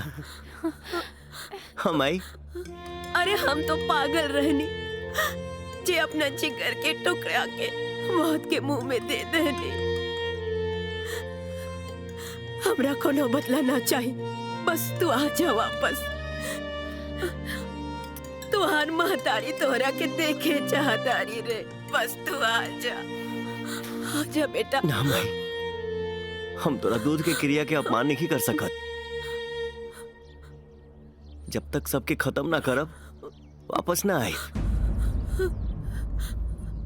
बेटा बेटा, एक बात बताई, आज हमके जीवन के सबसे बड़ा धन मिल गई। हमरा के माफ कर दे बेटा, माफ कर दे बेटा।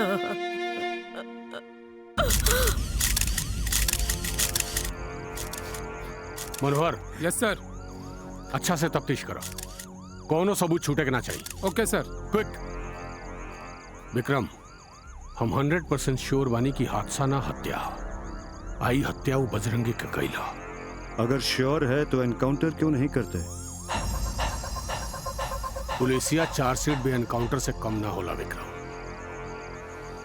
हम ओकरा खिलाफ वैसन चार्जशीट तैयार करब कि ओकरा के फांसी के फंदा पर चढ़े से क्यों बचा ना पाई। हमरा पास गवाह और सबूत भी बा और सीसीटीवी के फुटेज भी। पैसा अभी लेम की बाद में? अच्छा ठीक बा, बाद में। अदालत की कार्रवाई शुरू की जाए। माय लॉर्ड, हमने पिछले केस में बताया था कि ये मुजरिम चेहरे से जितना मासूम दिखता है उतना ही ये चालाक भी। पिछले केस में इसे बरी करके अदालत से एक भूल हुई।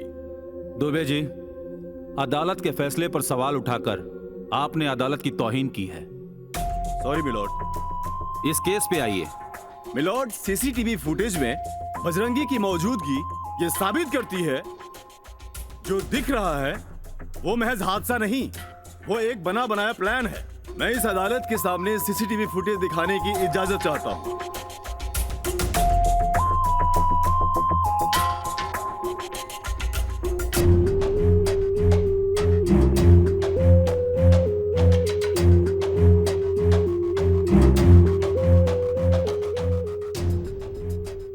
मिलॉर्ड, मेरे पास इस कत्ल के 2 और चश्मदीद गवाह हैं। मैं उन्हें अदालत में पेश करना चाहता हूं। इजाजत है। दोनों गवाह हाजिर हो।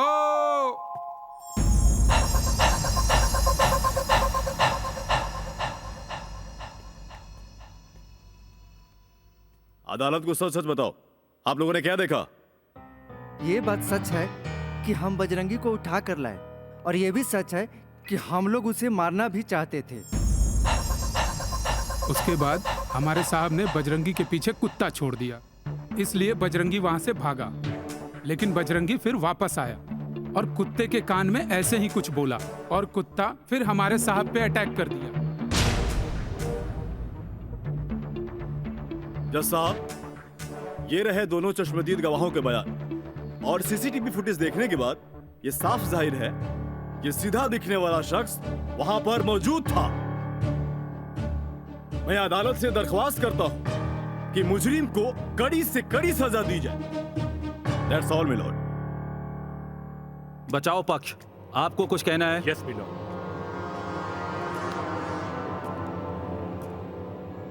मिलॉर्ड, दरअसल ये क्या बोल रहे हैं मेरी समझ में कुछ भी नहीं आ रहा। बजरंगी को उठाकर ये लोग ले गए, फार्म हाउस इनका, कुत्ता इनका, और बजरंगी को मारना भी ये लोग चाहते थे। फिर अचानक बजरंगी ने कुत्ते के कान में न जाने क्या कह दिया कि कुत्ता आदमखोर हो गया। एक बात मेरी समझ में बिल्कुल भी नहीं आ रही है। किसी भी कुत्ते को ट्रेंड करने के लिए 2-3 महीने का वक्त चाहिए। बाकी सर आप तो खुद ही ये सब समझ। जज साहब, हम भी कुछ कहना चाहते हैं। इजाजत है। कुत्ते को अदालत में बुलाया जाए और मैं उसके कान में कहता हूं कि जाओ जज साहब को खा जाओ। अगर वो आपको खा गया तो हम गुनहगार हैं। Order, order. तमाम सबूत और वीडियोस देखने के बाद यह अदालत इस नतीजे पर पहुंचती है कि बजरंगी कहीं से भी गुनहगार नहीं है, इसीलिए ये अदालत बजरंगी को बाइज्जत बरी करता है। द केस इज डिसमिस।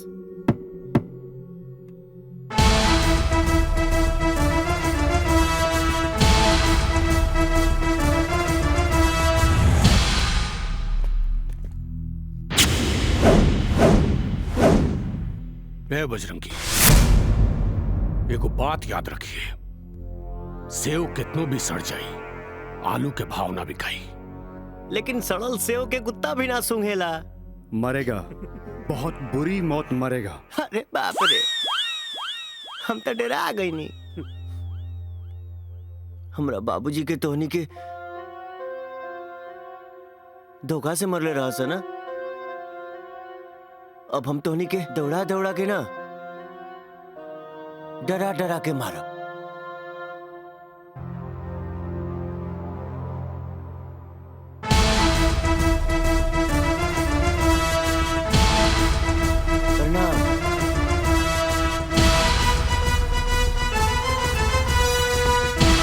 बबलू, अब के जाए, तोर बाबूजी या बॉस? हमरा तो बुझाता हमर बाबूजी। अच्छा चल लगल। ओके। बड़ा जल्दी बा बाप के सराद खाए के। चल।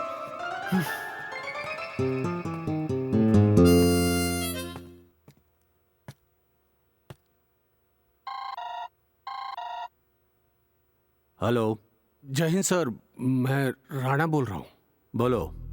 सर वो 1-2 दिन से मेरी तबीयत कुछ ठीक नहीं लग रही है। अब कुछ दिन रेस्ट चाहता हूँ मैं। ठीक है, तुम आराम करो, तुम्हारी जगह मैं किसी और को देखता हूँ। थैंक यू सर। सोहर 2 नंबर के पार्टी आइल बा, अंदर बुला ली।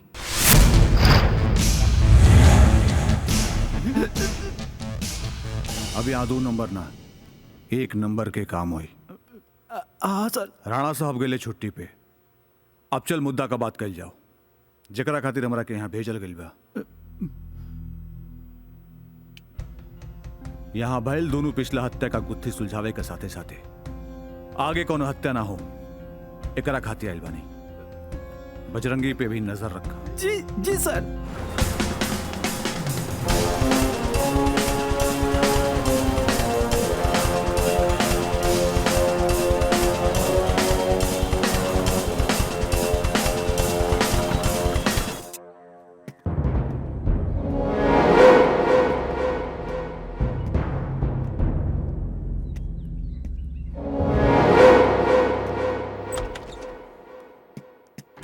कुछ पता चला?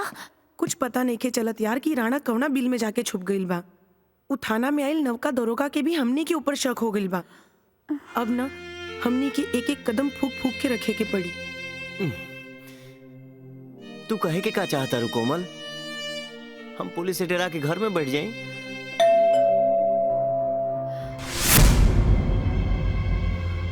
हम देखत आनी। तू के बाड़ू? मैं रोजी हूँ। के रोजी?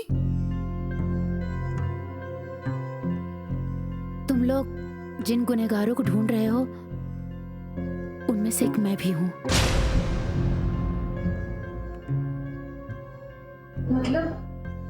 तुम्हारे पिताजी की जिन जिन लोगों ने हत्या की थी उनमें एक मैं भी थी। लेकिन भगवान ने इस बात की सजा मुझे दे दी है। उन्होंने मुझसे मेरे हस्बैंड और मेरे बेटे को छीन लिया। वो मेरे गुनाहों की सजा थी। मैंने उसी वक्त से गुनाहों से हमेशा के लिए तौबा कर लिया। मैं अपने हस्बैंड और बच्चे की कब्र पर हर बुधवार को प्रे करने जाती हूँ।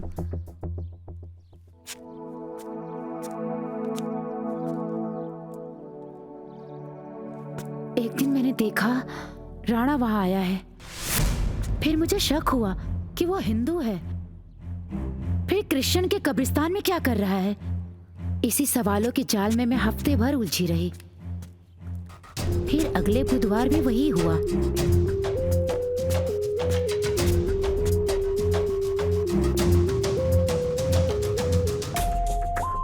राणा वापस वहीं दिखा। मैंने राणा पे पहली नजर रखी। फिर मैंने राणा को एक कब्र खोलकर उसके अंदर झांकते हुए देखा।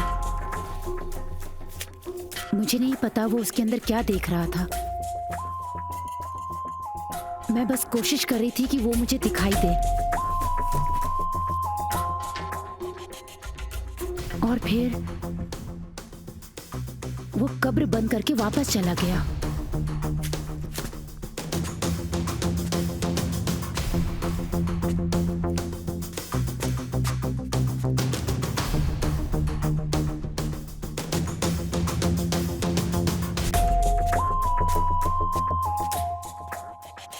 मुझे राणा की यह हरकत अजीब लगी।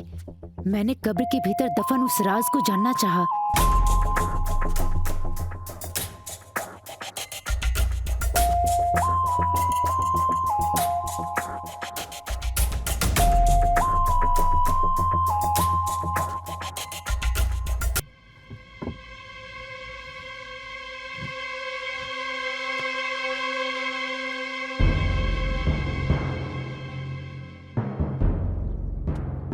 मैंने कब्र खोला तो देखा राणा का सारा काला धन उसी कब्र में मौजूद है, जिन पैसों के लिए हमने भगवान जैसे तुम्हारे पिताजी की जान ली। कि तभी मैंने अखबार में तुम्हारी फोटो देखी। तुम्हें देखते ही लगा वो देवता मेरे गुनाहों की माफी देने खुद तुम्हारे रूप में वापस आया है। अगर राणा को बिल से बाहर निकालना है तो जाके देख लो, अभी भी कब्र में उसके पैसे मौजूद हैं। उस पैसे को तुम लोग निकाल लो, वो खुद ब खुद बाहर आ जाएगा। और हो सके तो मुझे माफ कर देना।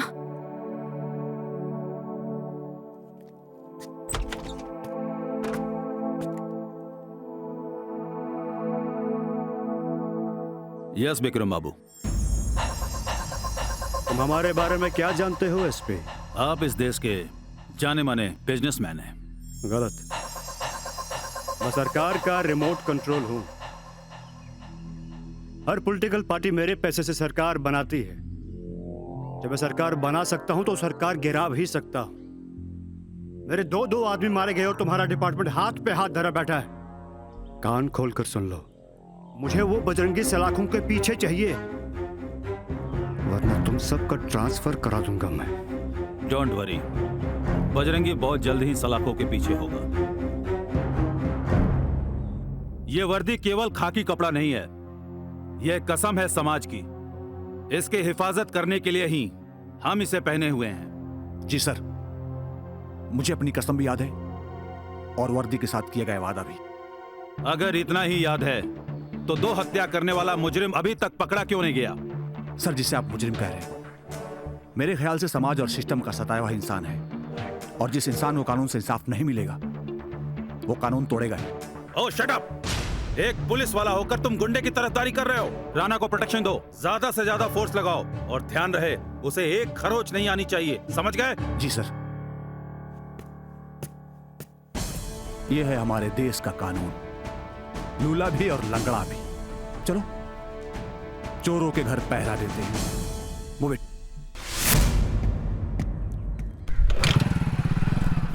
बजरंगी! बजरंगी!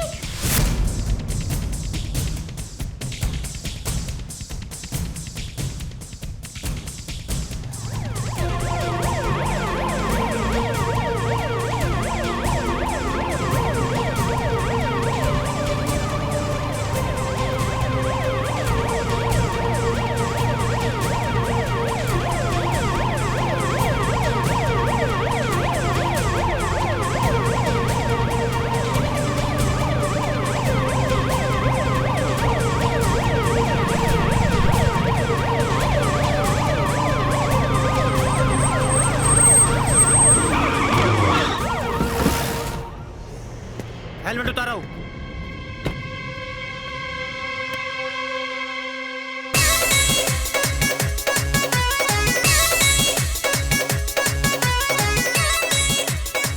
का भइल साहब? लाइसेंस बा हमरा लगी। गाड़ी धीरे चलाया करो। ठीक बा सर।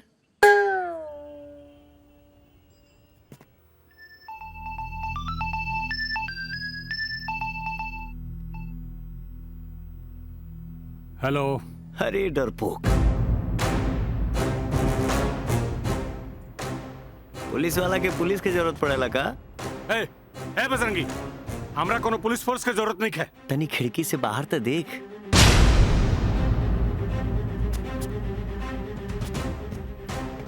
देख ले, कान खोल के सुन। इतना मेहनत से जौन हराम के पैसा जमा कैले बड़े ना, अगर वो चाही हमरे लगे आजो, नहीं तो पूरा पैसा में आग लगा दे। बजरंगी, रुक रुक, देखते हमरा पैसा का हाथ मत लगाइए। तो बोल हमरा कहाँ होगा, एड्रेस दे हमरा के। अबे पैसा हम कहाँ छुपौले बनी तो सिर्फ हमरा पता बा, एकरा कैसे मालूम हो गई?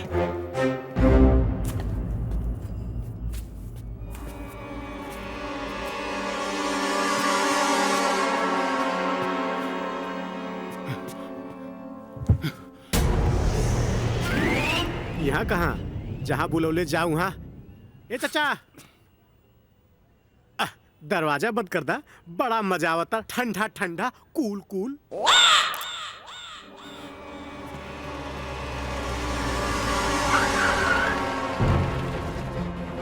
सर राणा का लोकेशन पता चल गया सर, सीधा बता रहा है सर।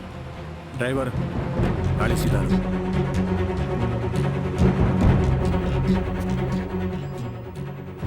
सर आगे से लेफ्ट। यहाँ से लेफ्ट ले लो। बजरंगी, ला हमारा पैसा दे। हैं?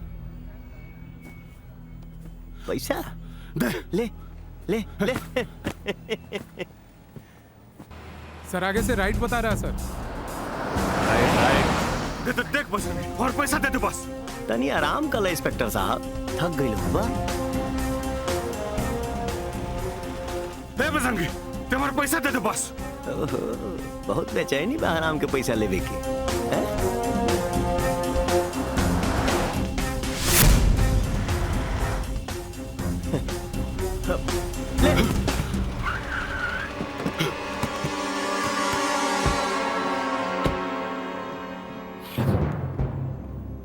ए, क्या होता? यहाँ पे क्या होता?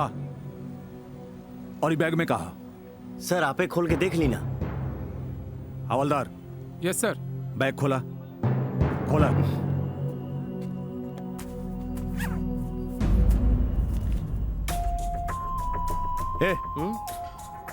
ये पैसा तो हारा? सर हम गरीब आदमी हैं, हमार तो होइए नहीं कह सकत। यहाँ के बहुत बड़का आदमी है। हमार कैसे हो सकता? हम कदे नहीं के करा होई क्यों के? अच्छा, जब ही पैसा तो रहिए ना हा, इनका रहिए ना हा, फिर पैसा क्या करा? सर हमके लगा था ना ये गरीब लोगन के लूटल पैसा एक सरकारी खजाना में ही डाल दी। हवलदार एक काम करा। जी सर। बैग के जब्त करा और गाड़ी में डाला। चलो।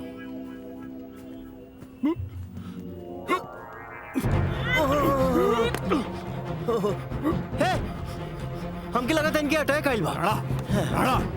हवलदार जल्दी अब पहले इनके संभाला, गाड़ी में डालो, सीधे हॉस्पिटल लेके चला। जल्दी। ए तुम चलो, तोरा से कुछ पूछताछ करेंगे बा। जल्दी चला। ए ना चला। चली ना।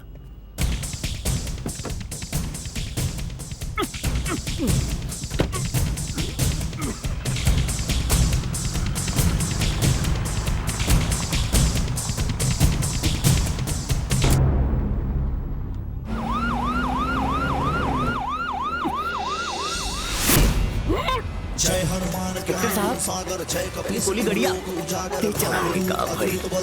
अंजनी पुत्र पवन सुत नामा महावीर विक्रम बजरंगी कुमत निवार सुमत के संगी कंचन वरण विराज सुबेसा कानन कुंडल कुंचित हाथ वज्र और तकलीफ होता है। साजे शंकर सुवन केसरी नंदन तेज प्रताप महाजग। ड्राइवर साहब तेज भगावा।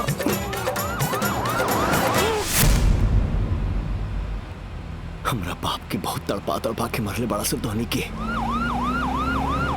अब सारे तू मार।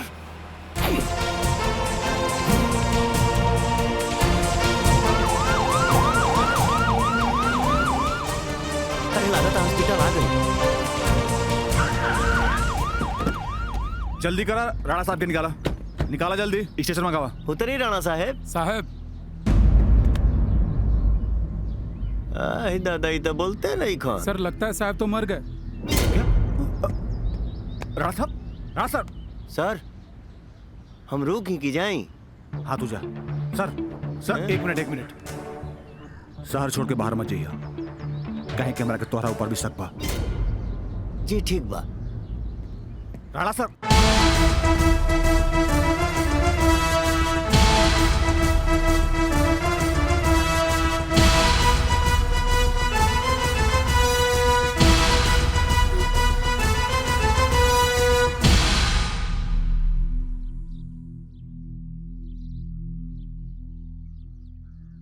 वाह बजरंगी, कितनी खूबसूरत जगह पे लेकर आए हो, कितना अच्छा लग रहा है। बस हो गई, अब घरे चला। क्यों, कुछ काम है क्या? हाँ। क्या? अरे वो जैसे कोमल कैले रहे ना, क्या? वैसे तू करो ना। छोड़ो मुझे, छूना मत।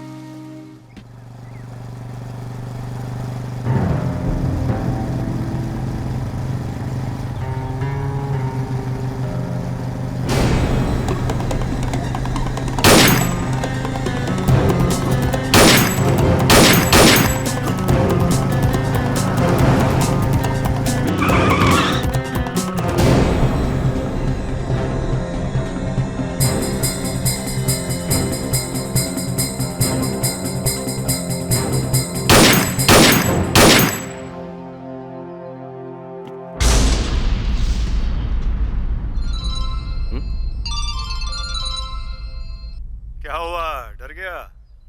ये तो ट्रेलर है बेटा, पूरी फिल्म देखनी है तो घर जा।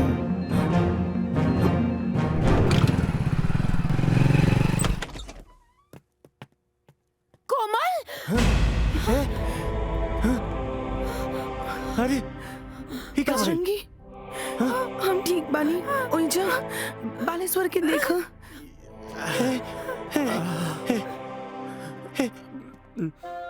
हे भाई, भाई हमरा के माफ करता भाई। हम तोर साथ ना दे पोली भाई।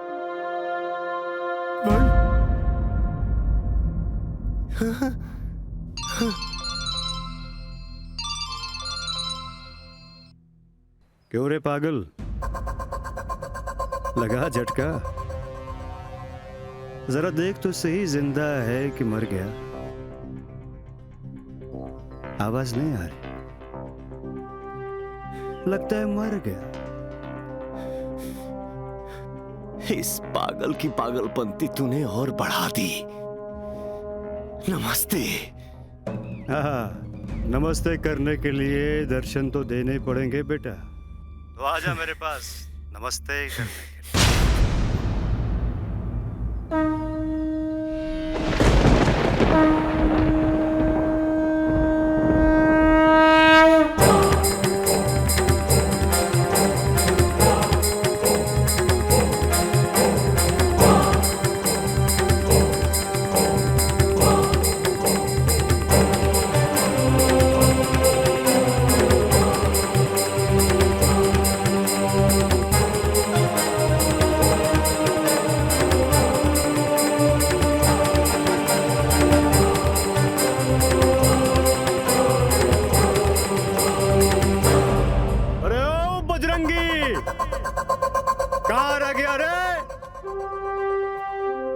हिंदुस्तान में ट्रैफिक भी तो बहुत है, फंस गया होगा कहीं।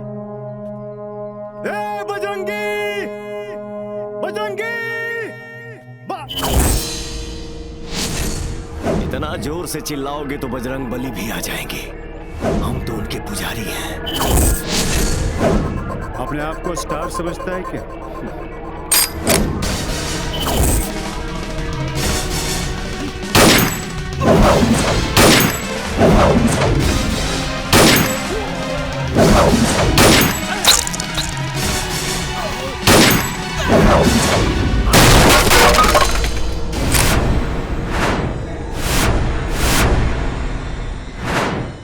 स्टार ना, पावर स्टार। चल आज तुझे एक कहानी सुनाता हूं। एक बार एक कुत्ता था जो 3-4 लोगों को काटने के बाद खुद को शेर समझना शुरू कर दिया।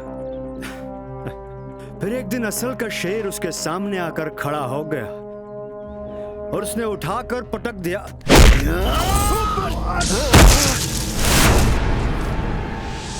ये लाइन तोरा ऊपर एकदम फिट बा।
नहीं मानेगा।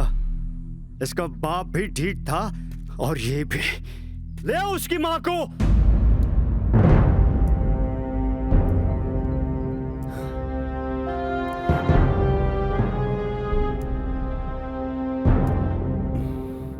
आइए माताश्री आइए।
इसकी कहानी।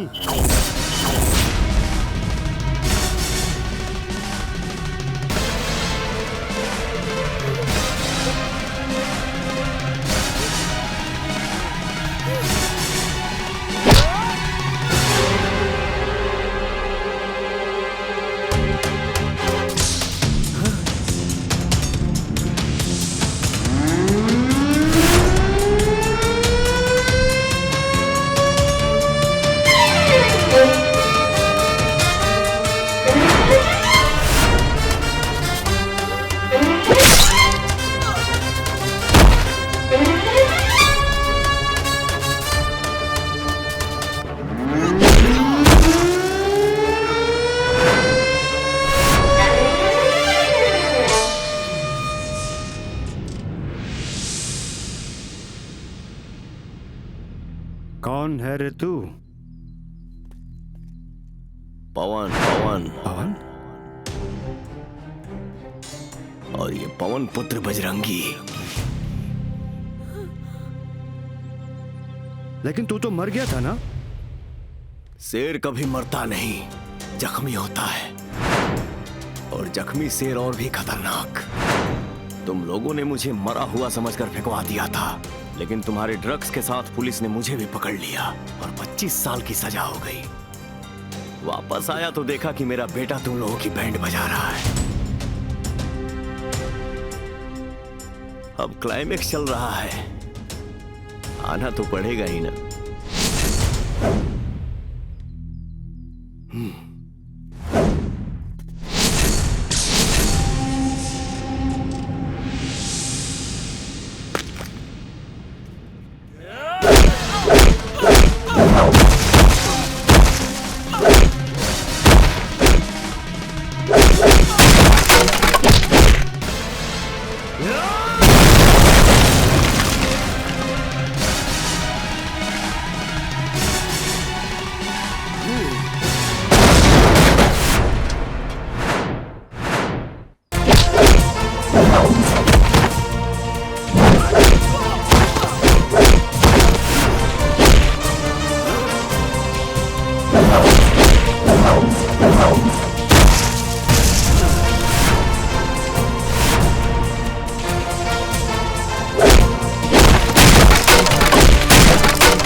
जय हनुमान ज्ञान गुण सागर, जय कपीस तिहु लोक उजागर, रामदूत अतुलित बलधामा, अंजनी पुत्र पवन सुत नामा, महावीर बजरंगी कुमत निवार सुमत के संगी, कंचन वरण विराज सुरेशा, कानन कुंडल कुंचित केसा, हाथ कवच और ध्वजा मूंज जनेऊ साजे, शंकर सुवन केसरी नंदन, तेज प्रताप जगवंदन, विद्यावान गुणी अति चातुर, राम काज करि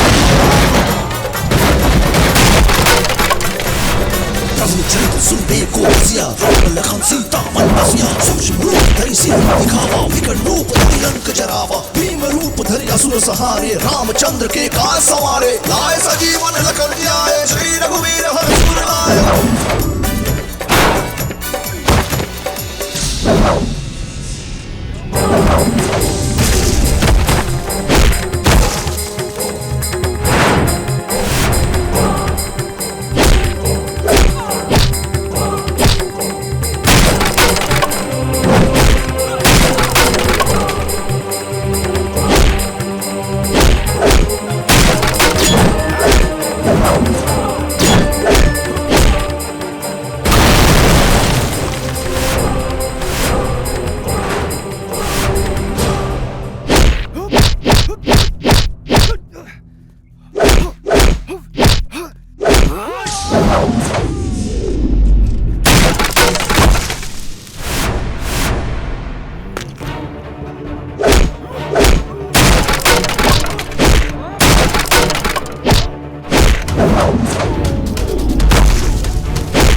पवन सिंह बेटा, मूड बनता है तो मूड़ी तोड़ देता हूँ।